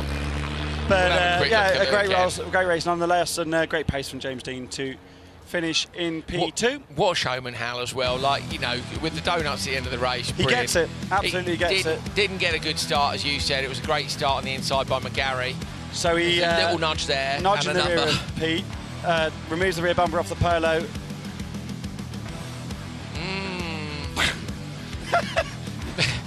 There we go. That's what the stewards will say. James, we loved it, mate. Peter, we're sorry.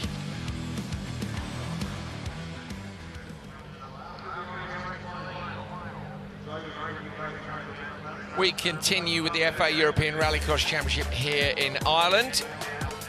Round 4 of the series, and we're getting ready for our support category finals. First of all, of course, we have RX5 for the finals here in Ireland. On the front row, Armin Rugg and David Kane. David Kane, this is his only outing in the series, well, the only planned outing so far. Armin Rugg sits second in the standings. Diego Martinez, the winner last time out. Martin Nyirád, the championship leader, who's really had to fight just to scratch his way into the final. Tim Braumüller, who won in Riga, and Marek Micek makes it through in P6.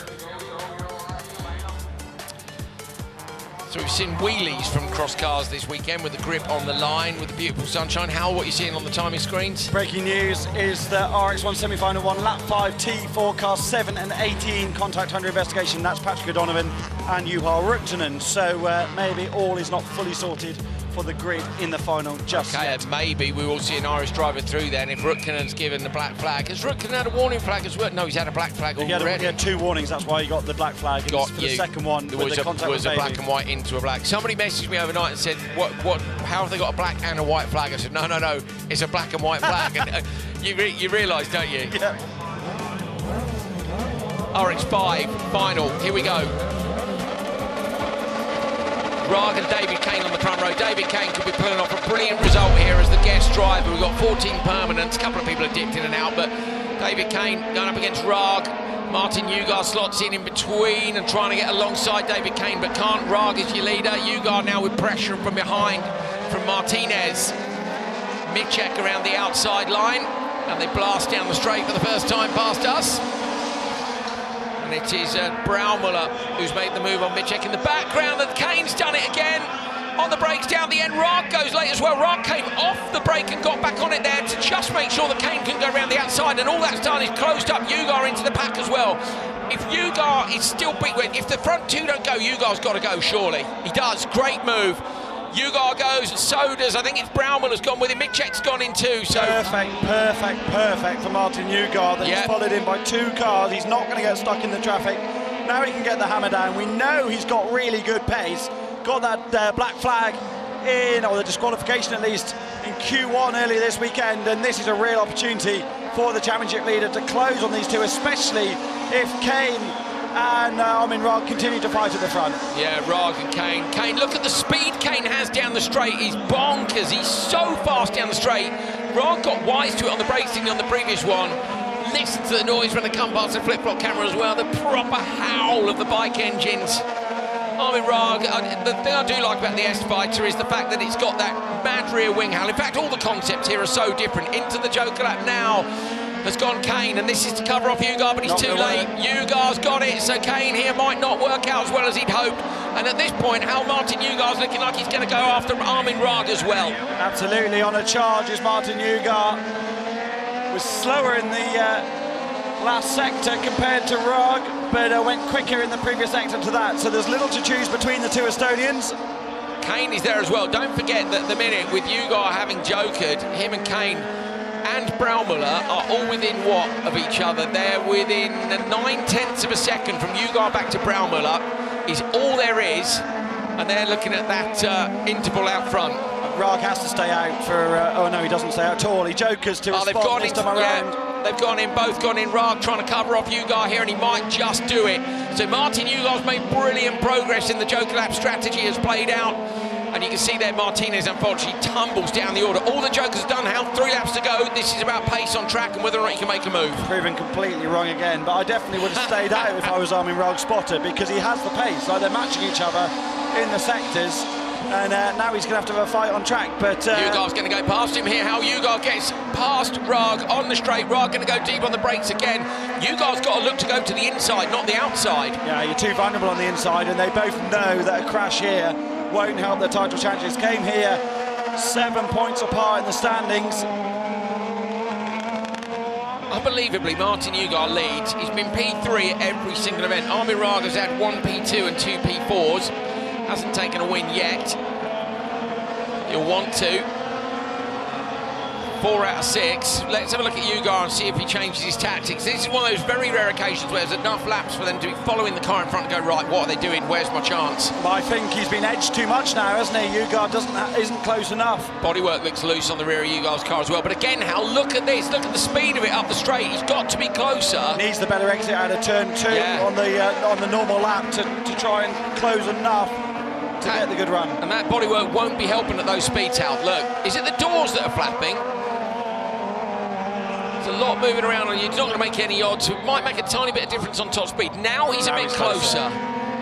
He's a bit closer now. The TN11 looks so much sleeker, doesn't it?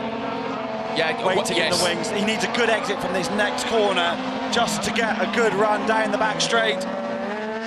David Kane still sitting in P3, coming under pressure from Braumüller, the winner, remember, in Latvia earlier this year. It's a great performance by the British driver, but Braumüller is now looking to make a move just as Ugar is out front. We've got 2 battles going on, 1 for the lead and 1 for the final spot. The podium, Braumüller! Contact, drops it. Brilliant awareness from Kane to know that he was spinning up his inside and giving the room.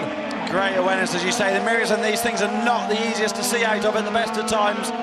Shame for Braumüller, who has been in the wars a bit this year. After winning the opening round, he crashed in the final in Hungary at Nyirád, but I think it's all over in the fight for victory. Ugar's just not close enough, is he? But you know what, Hal? He wasn't even in the semi-finals come Q4. He was sitting outside.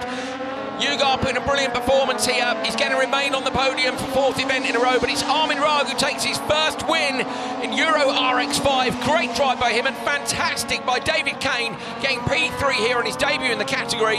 Hope that encourages a few more people to come along and have a crack at it. Great fight between these two. 4 rounds, 4 different winners. RX5 is so competitive, isn't it? And it's anyone's game. Braumüller will be ruining that mistake. It was a good effort, wasn't it?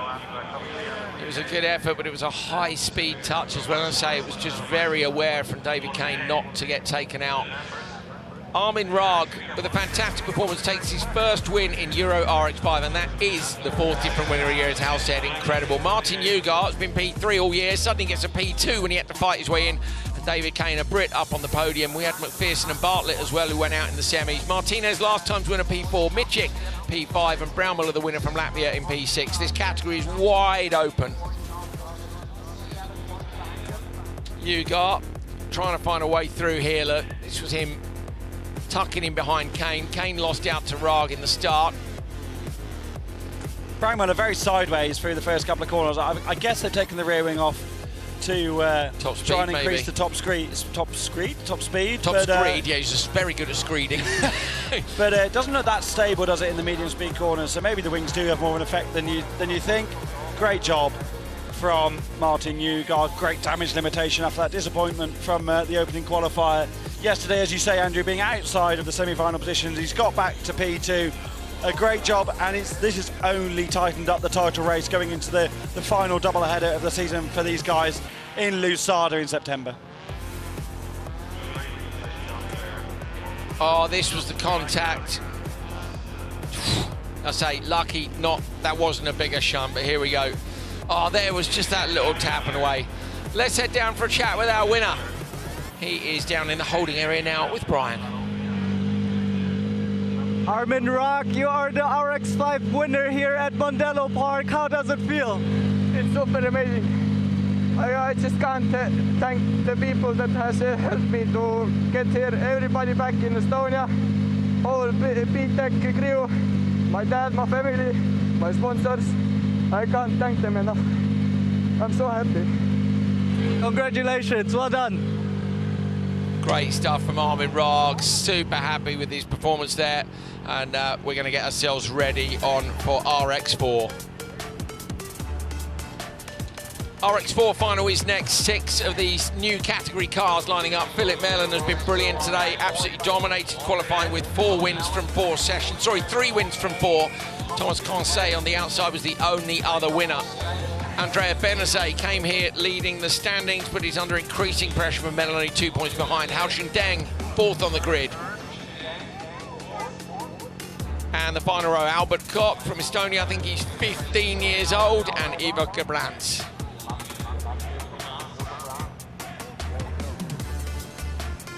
Brian Tope from the FIA down in the holding area for us, grabbing some interviews with our winners afterwards.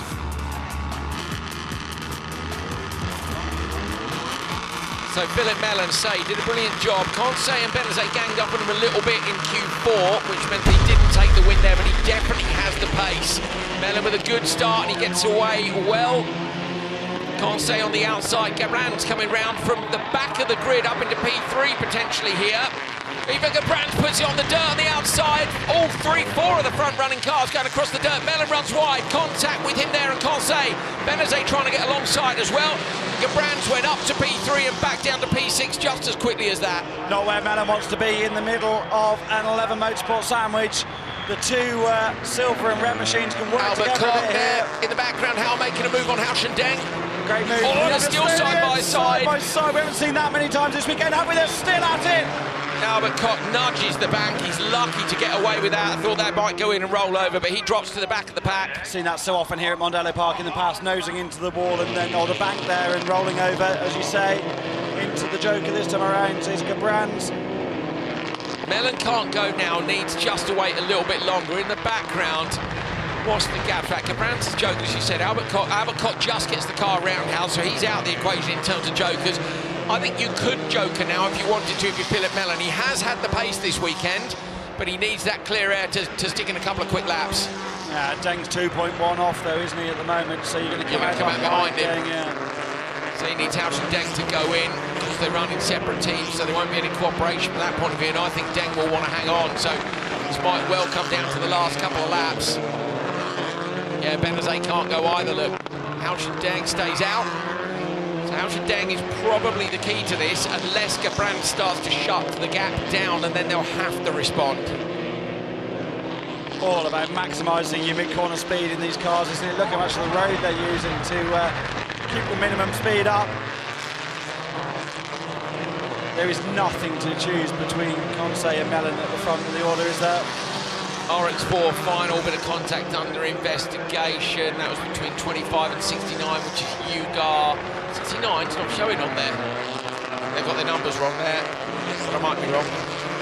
That's between Mellon, isn't it, in this race? Ah, yes, sorry, it was showing, yeah, you're right, RX4, not RX5.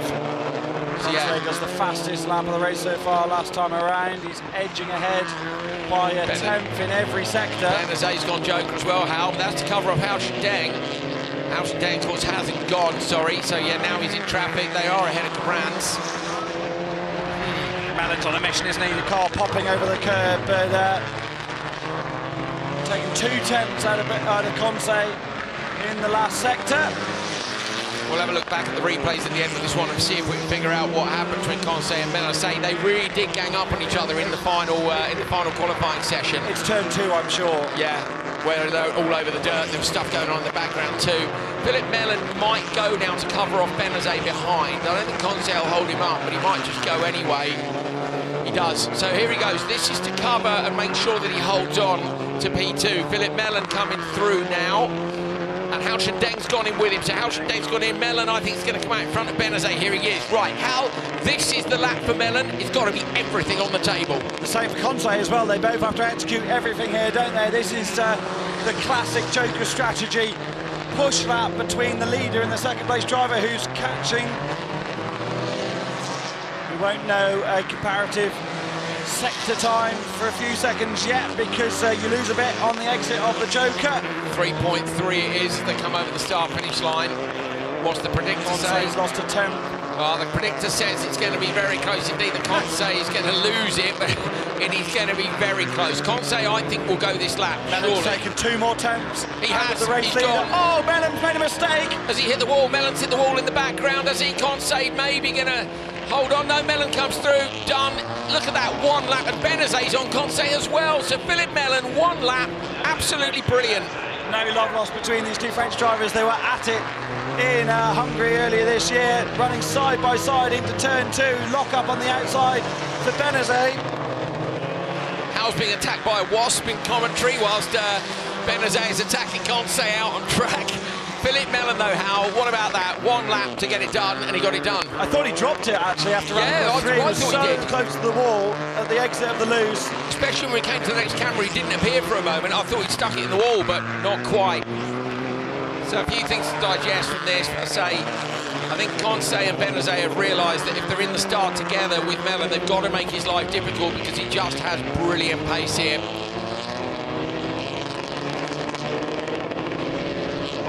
Mellen coming in through the final couple of corners. He's actually coming up behind Albert Koch, so Albert Koch is about to get lapped if he's not careful. Philip Mellen with the yellow stripe across the front of the car here. Started the season with a P5 when Benazet took a P1, but since then, Nyirád, Sweden, and now here in Ireland, Philip Mellen takes 3 wins in a row. It's a triple win for him. Thomas Conce gets P2. P3 goes to Andrea Benazet. And Mellen opens the door and he's climbing out. Yes, he's always so excited. Good drive by Philip Mellen. Got it done. In just the 2 laps he needed to, blipping the throttle as he goes round. He's doing a full-on Petter Solberg. You just don't fall out the car. 3 wins in a row for Philip Mellen. He only needed 1 lap to get it done. Thomas Conce gets P2. Great result for him. That's his best result of the season. And Andrea Benazet with a P3 hasn't been off the podium all year. Mellen, I think, will lead in the championship.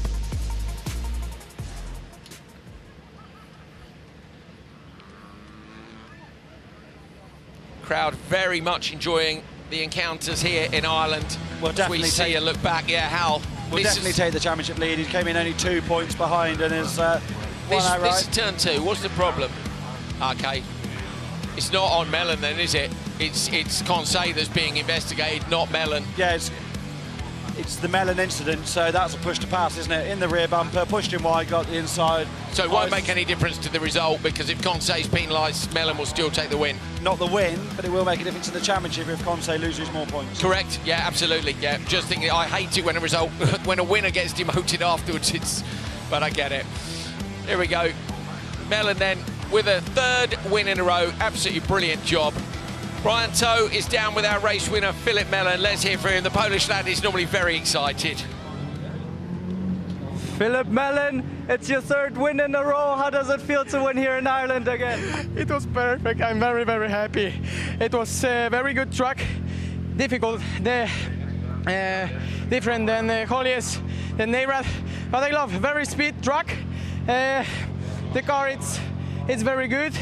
Me, it's also very good. The final line, it's not easy, but we won and we are very happy. Thank you for my Polish fans, for my family and for my team. Thank you very much. this one, it's for my grandpa. Thank you. See you. Congratulations, well done. He's such a legend. He always says thank you, he always says bye, and he always gives it the fist pump. He's such a lovely kid, and he's a brilliant driver. 3 wins in a row for the Polish driver Filip Mellon in RX4.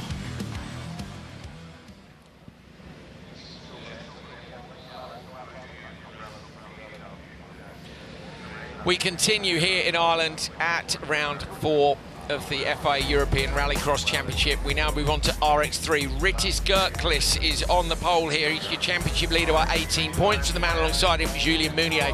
Meunier hasn't had the pace this weekend until the semi-finals has just came through, where his lap times were definitely there, so it might be on. Nicholas Gellins done well, pulled his finger out in the middle of the day, said his mum, and he's got on it. Libor Tejez, P4 on the grid. P5, Dylan DeFass and Tiago Ferreira at the back of the grid. Ferreira again has been impressive this weekend. Little front-wheel drive cars. Hal, this is what you used to race. Not easy to get off the line. No, but they'll all be pretty similar, so different to launch compared to an RX1 car, and yeah, uphill as well here at Mondello Park. So you get the wheel spin, and then the trick is holding on to the wheel spin for long enough that when you take second gear, you don't bog. Andreas Bakkerud told me that when I raced one of these, and I immediately got it wrong. They won't, I'm sure. Rytis Gertlis gets away well. Julien Meunier trying to shut the door on Gellins, but Gellins just a few inches up the inside. Round the outside! Round the outside! Julien Meunier, as he dropped it on the dirt, he goes really deep. Gertlis is there, he gets into his door, he's going to take this, and Gertlis gets into the side of him. They're not happy with each other here. Side-by-side drag race down the straight, Gertlis with that pace. Gellins out from the slipstream, 3 wide as they come down to the end of the road. Again, sideways. Meunier's absolutely bang on it here. He takes the lead. Gellins side-by-side as well. Wow. What a move from Julien Meunier. I thought he was going to shut the door on Gellins into the first corner, sent it around the outside. Twice. Suck it in turn 2, and then he didn't have the pace down the straight, but so late on the brakes. Brilliant. The rear of the car was stepping out, he just held on to the inside. Now we've got a race of it. Absolutely brilliant. Oh no. So that is that'll have a big impact. Yeah, Julien Meunier hasn't got the straight line pace, but if you can't overtake in the braking area, if there's a yellow flag there for Ferreira, that's going to have a big impact on the outcome of Where's this that going to start, Hal? Where's the yellow flag going to start? Surely it's going to be on the straight. Gertlis won't know. And now Meunier can know. Wow, okay, that's his advantage, Meunier, big time. Yeah, and massively. So now what do you do if you're Gertlis? When can you go Joker? Tejez has already gone. How far back is he? Tejez is +10, so he's out of the picture. Don't know what happened to Tejez unless there was contact between him maybe and Ferreira on the first lap. I don't know, I was so excited about Julien Meunier's first lap. I think I missed it. Now DeFass has gone. Now the window's open. Now the Joker window is on with Dylan DeFass having gone Joker. The rear 3 cars are either out or jokered. I think Christian Zabel will send Rytis Gertlis on the next lap. Gellins is there as well, though, Hal. Gellins is at good pace this weekend. Get out the traffic. Gertlis has been quickest all weekend. Get out the traffic, get your head down, try and close the gap. What a first couple of corners from Julien Meunier. That's supercar business, isn't it? That's championship winning business. If you pull that sort of stuff off when you need to most. When the chips are down and you've got your back against the wall, you really need to deliver, and that's exactly what he did on that opening lap. Brilliant stuff. When the chips go down, you better be ready. Is that how the lyric is? I don't think it is. But you know exactly what I mean. Absolutely fantastic. Gellins has gone and Gertlis hasn't. Still plenty of laps for Gertlis to do that. 3 more to go after, or 2 more, 3 more to go after this. Meunier, full send mode, picking up wheels as he comes through turn 1. Gertlis will be frustrated. Gertlis is maybe overdriving a bit. So Meunier's starting to edge him a bit. We're hearing the lap 0, turn 1 contacts under investigation. That's fair enough. I think Rytis Gertlis might have a problem here, Andrew. The way the car locked up there didn't look very comfortable. Well, we'll see, won't we? Meunier's just done the fastest lap with the 46.3, and he goes Joker from the lead. So Meunier's gone. That is because of Gellins, the threat of Gellins in the background, surely. So he's going to watch for Gellins here, left-hand side of your screen, and he's got it done. So he's easily in front of Gellins. So Gellins didn't have the pace on the sectors. Gellins isn't there with Meunier, so... so why send him early? Don't know. So you're saying, oh yeah, how the rear left again, you think there's something out in the geometry? Maybe it's just bodywork and it looks like it's crabbing a bit, but actually it's just locking up. So this is Gerklis' time to respond. Mounier's gone with an earlier joke than you would expect from a leader in the race. Gerklis has got to go flat out. Because they know Richard Gerklis has got good pace. And now they've let him have clear air. Gerklis, I think, will wait. There's no point in going on this lap. He might as well go for 2 unless Mounier's killed him already. 2 seconds, game over. Gerklis has got us. He's definitely got a problem, Hal. He must have.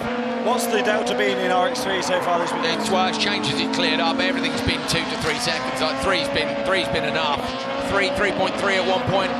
Trouble is, mate, I can't even remember each of the categories separately. You know, it's a number. It's maths. Gerklis, not joking. The gap was 2. It's gone up to 2.2. So Gerklis is doing the right thing by staying out. He's taken a 10th off Mounier in the last 2 sectors. I think he'll go again here. I just don't really understand. I'd love to know from Julian afterwards why they've joked so early. 3.4 is what our predictor is saying. That's the average joker time. That's usually from the previous session. And with the track conditions as they are now, it would say that this is not enough. And Mounier's just taken 3/10 off him. It was up to 2.2. It comes down to 1.9. Gerklis into the joker lap now. Inside line for Mounier. Mounier's easily going to get there. Is Gellins going to get there too? Gellins versus Gerklis on the exit. Nicholas Gellins going around the outside of Gerklis. Contact between them. And Gellins is going to get P2. Gerklis slots in behind. Gerklis will try surely in these last couple of corners and make another position up. The Lithuanian goes out wide. He's going to come in tight now and passes the Antiguan again in turn 2. Fantastic move by Gerklis. Julien Mounier takes the win after a very aggressive first lap. Brilliant racing though. Gerklis gets P2 after losing the position just 2 turns ago. And Nicholas Gellins holds on to P3. What a banger of a race there in RX3. That's what we want to see. Whether the stewards want to see it or not is not of my concern, Hal. That was brilliant. That's the second time this year that Julien Mounier has pulled off that kind of move. Went around the outside in Riga, didn't he? Remember that move he pulled from the outside of the last corner into the first corner? Shame for Tjez, who's obviously had a problem. Tjez weaving down towards the finish line. Yeah, we said, didn't we? Did he have a problem with Ferreira on that one? We didn't see what happened. Mounier. We will see a very ecstatic Frenchman in not very long with Brian, I think, at the race end, because he was so down in the dumps earlier today. He's taken the win with a 5:07.5, but really all of the work was done in the first couple of corners. Gerklis gets P2 after a great battle with Gellins in the last couple of corners. Dufas, Tjez and Ferreira, your top 6. But for me, the Mounier, how the replays. Come on, say any of this without a big grin on your face. Gerklis the best start. Makes the best start. Gellins makes a great start as well. Look at this though. This is the one for me. He's got. I'm going to go in here, and he must get on the bar in the middle of the corner. Surely. No, I don't think so. He's just pitched it in. Yeah, he's just pitched it. You can't get on the handbrake in a front-wheel drive car like that. Is it an unsafe? No, there's nothing wrong with that. I don't think the front wheels were ever off. The front outside wheel was ever off the track. But hopefully we can see that again. But also, this is the move for me, Andrew. He got beaten down the straight, and he just dropped it in on the brakes, and hopefully he was going to gather it up. Great car control. For Julian, we don't even need to see the rest of the race because nothing else happened. No, it was all in the first couple of corners, wasn't it? I just want to watch the first 2 corners 8 times, basically, the first 3 corners. It was brilliant. I don't think it's not turn 1 for me, Hal, because the investigation says lap 0, turn 1. And I don't think it is. I think it's lap 0, turn 2 is where the issue was. He didn't make contact in the first corner. It says lap 0-1, which I think is lap 0 on the first lap. Right, not the first corner. Fair enough. Here we go. This was the move. Gellins getting through, and then Gerklis going back up the inside. Fantastic racing throughout. I'm sure Mounier is going to be over the moon. Julien Mounier, your RX3 winner here at Mondello Park. Tell me how it feels. Yeah, very good. We just fighting all the weekend for the pace. Gerklis have a very good pace this weekend. It was really hard to beat him, but we done it on the semi and final. We are the fastest, so unbelievable. Thank you to the old guys. Thank you to Kristoffersson. He helped me a lot today, and I have the best team for this weekend, so thank you very much to the team. Congratulations. Enjoy this victory. Thank you, mate. Mounier is absolutely stoked, and rightly so. He chucked it inside in a couple of corners there and got the job done. Championship standings for RX3. Rytis Gerklis leads from Julien Mounier. And then it's Samuel Kovacs, Tjez, Gellins, Dufas, Rosrud and Souza.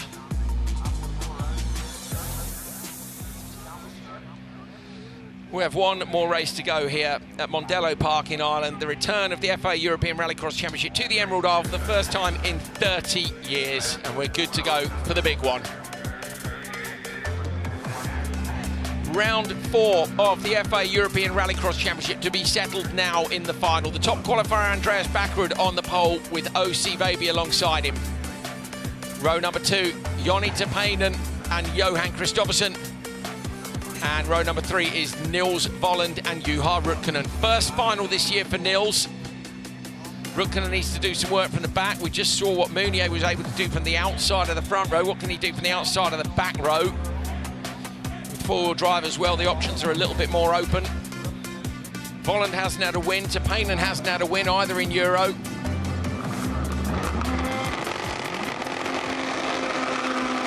Here we go for the final here in Ireland. How's it going to go down? It's a good start from Baby, moves across, but Bakkerud's got a better one. Kristoffersson also loosed out to Tapainen. Tapainen trying around the outside. The air horns are blowing up the inside in the background. Rukkanen go for P4, contact with Kristoffersson. Rukkanen sideways, buries the throttle and still holds on to it. Him and Tapainen side by side as they come down the straight. Baby P2, Kristoffersson I think is crabbing in the background. Maybe how the car doesn't look great. So Johan maybe took damage in turn 1. Rukkanen slots in, Kristoffersson makes the move up. Volland down, Bakkerud leads from Baby, side by side. And Rukkanen trying to find a way past Johan. Johan up the inside of Rukkanen into turn 3, into the Joker this time around, gone into Tapainen. Kristoffersson maybe would have gone in had that not happened in front. Nils Volland also into the Joker on this opening opportunity. Juha Rukkanen's really putting the pressure on Johan Kristoffersson. This is not working out for the 8-time world champion at the moment. OC Baby applying the pressure hard to Andreas Bakkerud at the front of the order. Yeah, he's absolutely full send, isn't he, here? But a brilliant launch by Bakkerud got it done, and he got to turn 1 first.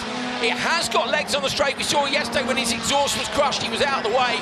Tapainen 4 seconds back. You ride on board with Baby now, and you're looking at the leader, Andreas Bakkerud. Patience, patience. Baby, 41.8, fastest lap of the race. Kristoffersson just took 2 tenths of OC Baby and Andreas Bakkerud in the last sector alone. Baby's jokering this time around. This is to cover off Joni Tapainen behind. So Tapainen coming through. Can he get there or not? Looking at the graphics hiding where Tapainen is. There he is. He pops out. Baby's got him. Good move. Tapainen lost out in those first couple of corners. Bakkerud still leads. Now he's got to decide whether it's they've split the bets. Kristoffersson's on it. He's after Bakkerud already, and Rukkanen's right there. What's happened? How is Kristoffersson closing this gap down this quickly? Interesting that Johan Rustad, the spotter, was willing to give Johan the free air because we know how good Johan Kristoffersson is in that free air. Last time around, he's matched Bakkerud in the final sector, but in the middle sector, he took 2 tenths off him again. He's absolutely killed the gap here, so Bakkerud and Kristoffersson still going to get through, still going to do the Joker strategy, but it's opened the door to Baby. Now, Baby is going to come across Rukkanen at some point. I think Rukkanen's quick enough, Andrew. I don't think it's going to be a problem for OC Baby. So still comes down then to what the gap is between Kristoffersson and Baby, 3.5. What's the Joker delta? Get it up on screen for us, team in the truck. And we'll see what the delta is. Kristoffersson passes that down to 0.666 as he hunts down. Intervals are on the left-hand side, 1.4, 1.6, 1.3. 3 tenths, Johan Kristoffersson took off Andreas Bakkerud. He's on him. In that last lap. Now he's right on the rear bumper of the Fiesta at the front of the field. It's the gap back to Baby, is the one we're after. They've got 2 laps to go, neither of them Joker this time around. Will Andreas Bakkerud manage to cover off Kristoffersson into the extra route? Because for sure Kristoffersson has got the better lap pace this weekend at Mondello Park. I don't think Bakkerud will be able to hold on. The gap's gone up to Baby there, so the gap has gone up from 3.5 to 3.6. That's the delta. Here's the predictor that we're looking at. See whether or not he's in there or not. 3.2 is what they're saying at the minute. Bakkerud's so good out of turn 2, Andrew. Got great traction there in the Fiesta. He's dropped Kristoffersson a bit sideways in turn 3. Kristoffersson closes the gap again. Johan's going to have to go here. He's 0.2 back. Has to cover him off. Go late, Andreas. Just send it in anyway. Think go in. He doesn't. I thought he was going to dummy him off. It would have been a cracking move, but he decides not to. So Kristoffersson now going to try and get in front of his teammate OC Baby. Baby on the left-hand side here. He's going to make it difficult for his teammate. OC Baby trying to get alongside Kristoffersson. They're side by side. Run down the turn 1. Baby inside Kristoffersson. You ride on board with Baby. Little nudge on the 8-time champion. They're in the dirt. Baby's got it. Kristoffersson, he's behind Baby, so Baby's got that done. What's that cost them, handling the gap to Andreas Bakkerud? We have never seen these 2 race like that before, to go door to door, forcing Kristoffersson off the racing line. Kristoffersson goes wide on Baby. He He's trying to find a way through, but the gap's gone up. He's gone up from 3.5 it was from Baby to Bakkerud. Bakkerud now has got 4.3, 4.6. This is going the way of the Norwegian. Where's Andreas Bakkerud? He must be in the Joker in the background. Bakkerud coming through, trying to deny him. Rutken in the Joker too. Andreas Bakkerud comes out in front. The KMS teammates are still squabbling. We thought it was all going to go Johan's way. Another black flag here. All that does is light a fire underneath him, but it's not enough. Andreas Bakkerud fights back, and he makes it 2 wins apiece in the FIA European Rallycross Championship. Bakkerud wins, and Baby beats his teammate Johan Kristoffersson fair and square. What a brilliant final here in Ireland. Just like in Hungary, Andreas Bakkerud was on massive pressure for the entire final and absolutely delivered, kept his head. What a drive from the triple European Championship. Keep himself in title contention, because coming here, brilliant, with the pace this weekend, it looked like Johan Kristoffersson was going to steal a march on this series. Brilliant. And Bakkerud has given an answer to that. What a final. We had to go to work there. That is more like it. Wow. I am sweating in the commentary box. I don't know what the drivers are feeling in the cars. What a brilliant final. Oh, mate. Hal's heading out with the camera. See you later, mate. Great work. Goodness me. Andreas Bakkerud takes his second win of the year. He won in Hungary, and he wins again here. So it's been a win to Kristoffersson, then to Bakkerud, back to Kristoffersson, and now back to Bakkerud. Baby nicks a few points off Johan as well. Joni Tapanen gets P4. It's Rutken and P5, followed by Volland. Let's take another look at this start. So great start by Bakkerud. Baby moves across. Tapanen, look, has already mugged Johan. Johan tries, the Bakkerud fans are singing in the background. Rutken with wheels on the dirt on the inside. He goes outside line. Baby can't run deep there. Kristoffersson's stuck in P4 at this point, and the two cars are side by side as they go down the straight. Volland out the back door at that point. This is up at the end of the straight. Tapanen and Kristoffersson there with him. This is riding on board with Baby now, so he's following leader Andreas Bakkerud. He went Joker. Good strategy, and then Johan closed the gap down so quickly that I was convinced that he was going to be able to get Bakkerud when the overlap came. But when he went for his Joker, I don't think he was expecting his teammate Baby to be there. It's a brilliant drive by Baby. They're pulling in behind us here now. The holding area is right behind commentary. Andreas Bakkerud is going to try and give it some donuts, I think, is he? Or has he gone down the road? Andreas has gone the wrong way. Here it is, Andreas Bakkerud's doing donuts right next to commentary as you see the remainder of the final here, highlights. The crowd are going absolutely mad, and rightly so. This was the moment. Baby and Kristoffersson. Baby on the inside line here. Kristoffersson went on the dirt, that put him out too late, and he doesn't take his teammate out, as you know he won't. Baby just getting the position from him. Johan slots in, but he had another crack at him at the end of the straight. So down at the end of the straight, he had another go. This was Rutken and Bakkerud going in. Andreas Bakkerud is on top of his car, celebrating behind us here. Absolutely brilliant job by him. Scenes here at Euro RX. Bakkerud stood on top of the car, right behind commentary. The crowd have gone mad. The big guns are out for the cameras. Hal Ridge is down there. Absolutely brilliant. Fantastic stuff. There they are, everybody going mad. Wonderful. What a battle, what a great drive. And Bakkerud knows how hard he's had to fight for that. Hal Ridge is down with Andreas Bakkerud. Bakkerud's getting his crash helmet off now. We're going to get down there. Hal. Andreas, massive pressure in that final. How does it feel to win a European Rallycross event here in Ireland after 30 years in front of a huge support for you? It's insane, insane. Ludvig Hundspett, legend in Norway, almost as big as Martin Schanke. Well, no one beats Mr. Rallycross Schanke, but he winning here in '96, coming here in Ireland, such a beautiful country, such a beautiful place, such a cool track. But I didn't really have the feeling this weekend. I felt we did a lot of mistakes, a lot of things, and I'm putting everything together in the final. I couldn't be more proud of all the team. Big thanks to our partners involved in all of this. You know, without them there's no chance, and all the Bakkerud Blue fans flying over here as well.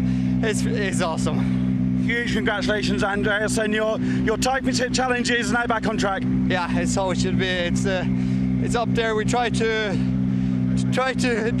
our hardest, and you know, I don't know. I need to see that final, but it felt good. You know, I felt on pace. Did one little mistake, and we need to play with the cards we have. KMS boys are flying out there, so I think set promotion, Bergmo's Evolution, we all did a very, very good excursion together. So tonight we're gonna have some Guinness. Thank you, Andreas. Well done. We're going to have some Guinness, says Andreas Bakkerud, after his second win of the year, and that closes the gap down to just 7 points. Johan Kristoffersson still leads from Andreas Bakkerud. It was 19 before, so he took 12 points out of that big gap. Baby P3 to Payne in P4, Juha Rukkanen in P5, Janssen 6th, Patrick O'Donovan 7th, and Nils Volland in P8 in the standings for Euro RX1. Hal has managed to get ahead of, got a hold of Ola Christian Baby with an absolutely fantastic drive in that final. Ola Christian Baby, it's been a tough weekend for you. On the podium, you went door to door with your teammate. How was that final?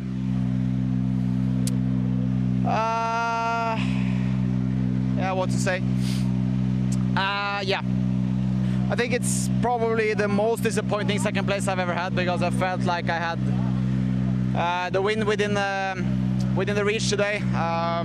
I also had, you know, the time on Andreas also, but I don't know, I struggled a lot in the end there with the tires, and they overheat or something, and I struggled a lot with massive understeer, which I didn't do in the semi-final, so I don't know, we have to look into that, but yeah. No, it is, I mean, good points, but still feels disappointing, I have to say. Thank you, Essie. Thank you.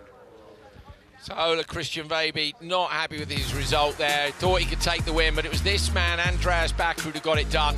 On top of the car, celebrating with the crowd. The venue went off. Fantastic. Let's have a look then at today's winners. Q1, this was today and yesterday. Patrick O'Donovan, Q2. Of course, Johan got the black flag there. He's been dominant, hasn't he? Black flags are the only thing that slowed him down. Q3, Q4. Andreas Bakkerud was the top qualifier. Semi 1 went to Andreas. Semi 2 went to Ola Christian Baby. And of course, we move on to the final, and it was Andreas Bakkerud. Wow, great stuff. Johan Kristoffersson is now with Hal Ridge. Let's head down to Hal. Johan Kristoffersson just finishing being weighed on the scales. Congratulates Andreas Bakkerud. Johan, you had the ultimate pace this weekend. It's been tough, I know. That was some final from our point of view. How was it from yours? Yeah, no, that was, I mean, coming from a black flag and then P5 exit of turn 2 in the final to come back to challenge for the win. Didn't really get it, so, but yeah, now very good points for the championship, so now pretty good weekend. And a hard fight with OC there. You normally give each other a lot of room, and it's been close between you, semi-final and final. Yeah, no, that was, I mean, we lost a bit of time there, so that was not ideal for any of us. But of course, you know, when you're there in that position, you can't really do anything different either. So, I mean, we just, you know, drive as fair as we can, you know, but if it would be any other driver, you know, that's just the way it goes. So, yeah, that's Rallycross, and yeah, it was unfortunate that Andreas didn't respond to OC earlier. Thank you, and congratulations. Thank you. Johan Kristoffersson happy enough with the performance. He did do well to come back after that black flag. These Euro RX4 standings look, and Philip Mellon ahead of Andrea Benazet and Thomas Conseil. Frantically having a little look through my points to see how far ahead he was before, but he will have extended. No, he's taken the lead. Yeah, he was 2 points behind, and he's now 8 points in front. So good job there by Philip Mellon. RX5 championship standings. Let's have a look. Here we go. Armin Raag at 95 points on Martin Ugar. Let me take a look at the standings for that as well. Go the wrong way in your folder, Andrew. Nice one. Martin Ugar was the leader, so Armin Raag has taken it. There were 7 points in it, and it's now 2 points. Super close in between them.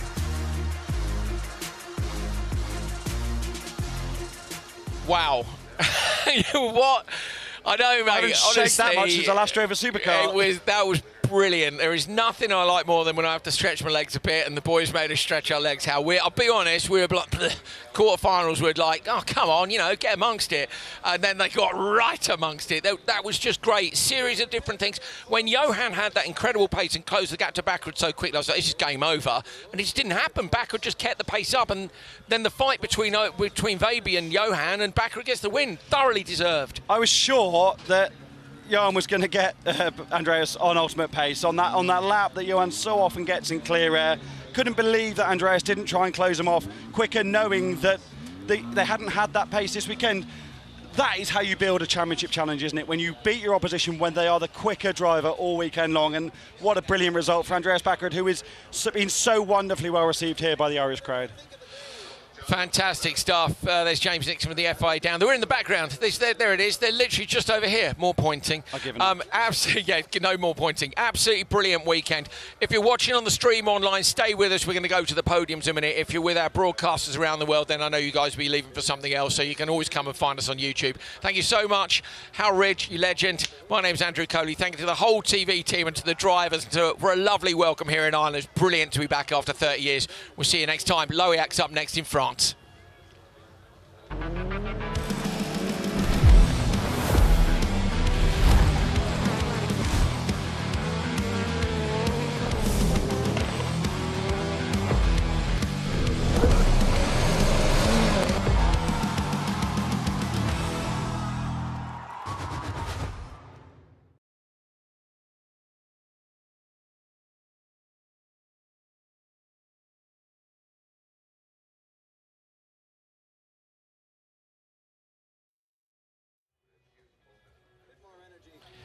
Well, if you're still here with us here in Ireland, we're getting ourselves ready for the podium. That's Andreas Bakkerud on the scales that you saw.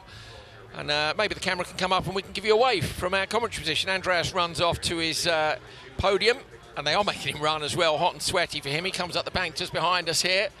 What up, mate? Thumbs up for Andreas as he comes past and we can watch the final again. Oi, oi, oi, Hal. So this was the first couple of corners, look.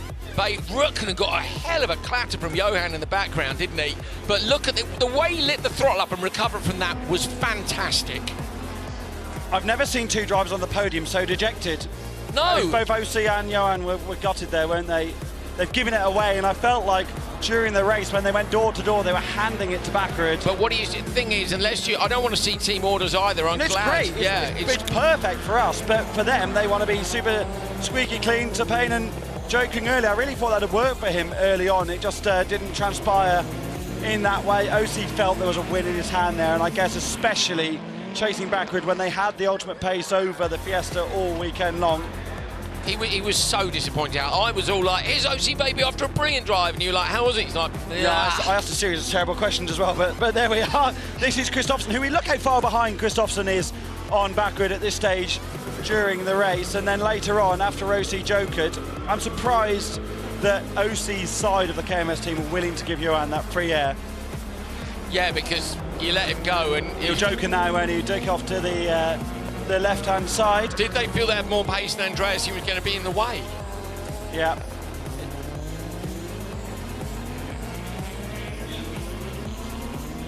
Well, podium time. P3, Johan Kristoffersson, say hands on the hips, wasn't over the moon. Hal, he did say good points in the championship, and he maintains the championship lead. Andrew. It's come down by 12 points.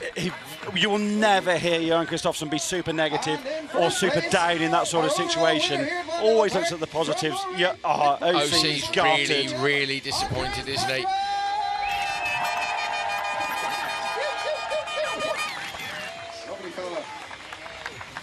Andreas Bakkerud goes up, shouts, but the other guys side by side. There's nothing worse than them being on the podium when you've been vanquished. Andreas is over the moon, I get it. There's Andreas a bunch knows of his how team. that feels. Of course he does. Remember South Africa 2019, he had to stand there having lost the world title. He knows what it's like to not be on the top step.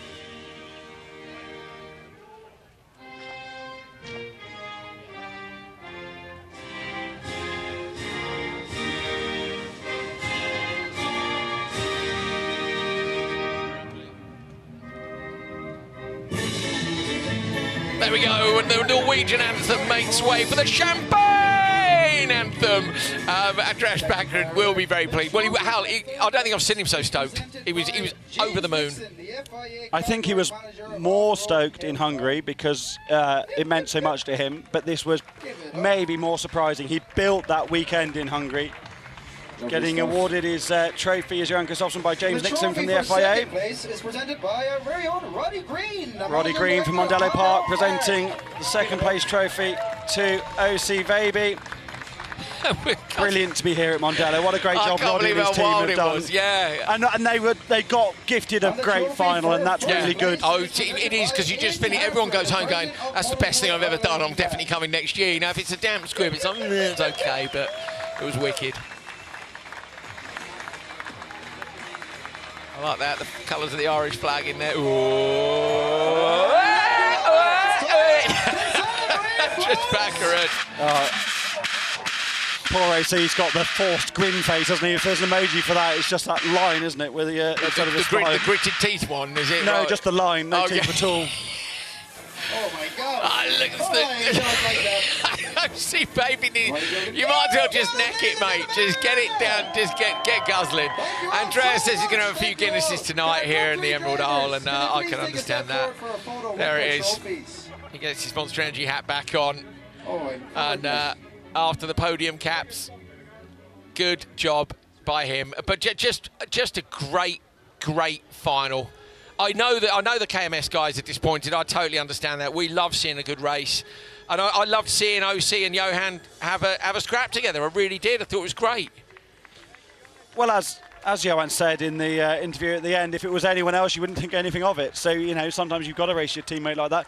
Much like Patrick O'Donovan giving Ollie a nudge in the corners in their semi-final. It's just what you've got to do to try and better your own position. And, yeah, sometimes it just doesn't work out. So it's all to play for. Gap's come down by 12 points. It's 7 between Bakkerud and Kristoffersson. I know. Now it is on. We've got Lohéac next. Traditionally, I would say that would favour Johan because it's a high-grip circuit. Get the thumbs up from the boys in the background. But I don't know. It's going to be a massive entry at Lohéac. You know, it's going to be huge. And Lohéac again, first and second corner are a flip-flop. So much can happen there. I can't wait to get to that event because it's going to be absolutely amazing. Yeah, so a few weeks' time, we'll be heading to Lohéac. Make sure you're there. We hope you've enjoyed everything from Mondello. Thank you, Ireland, for having us back. Thank you guys for watching. We'll see you soon from France for round 5. Can't wait.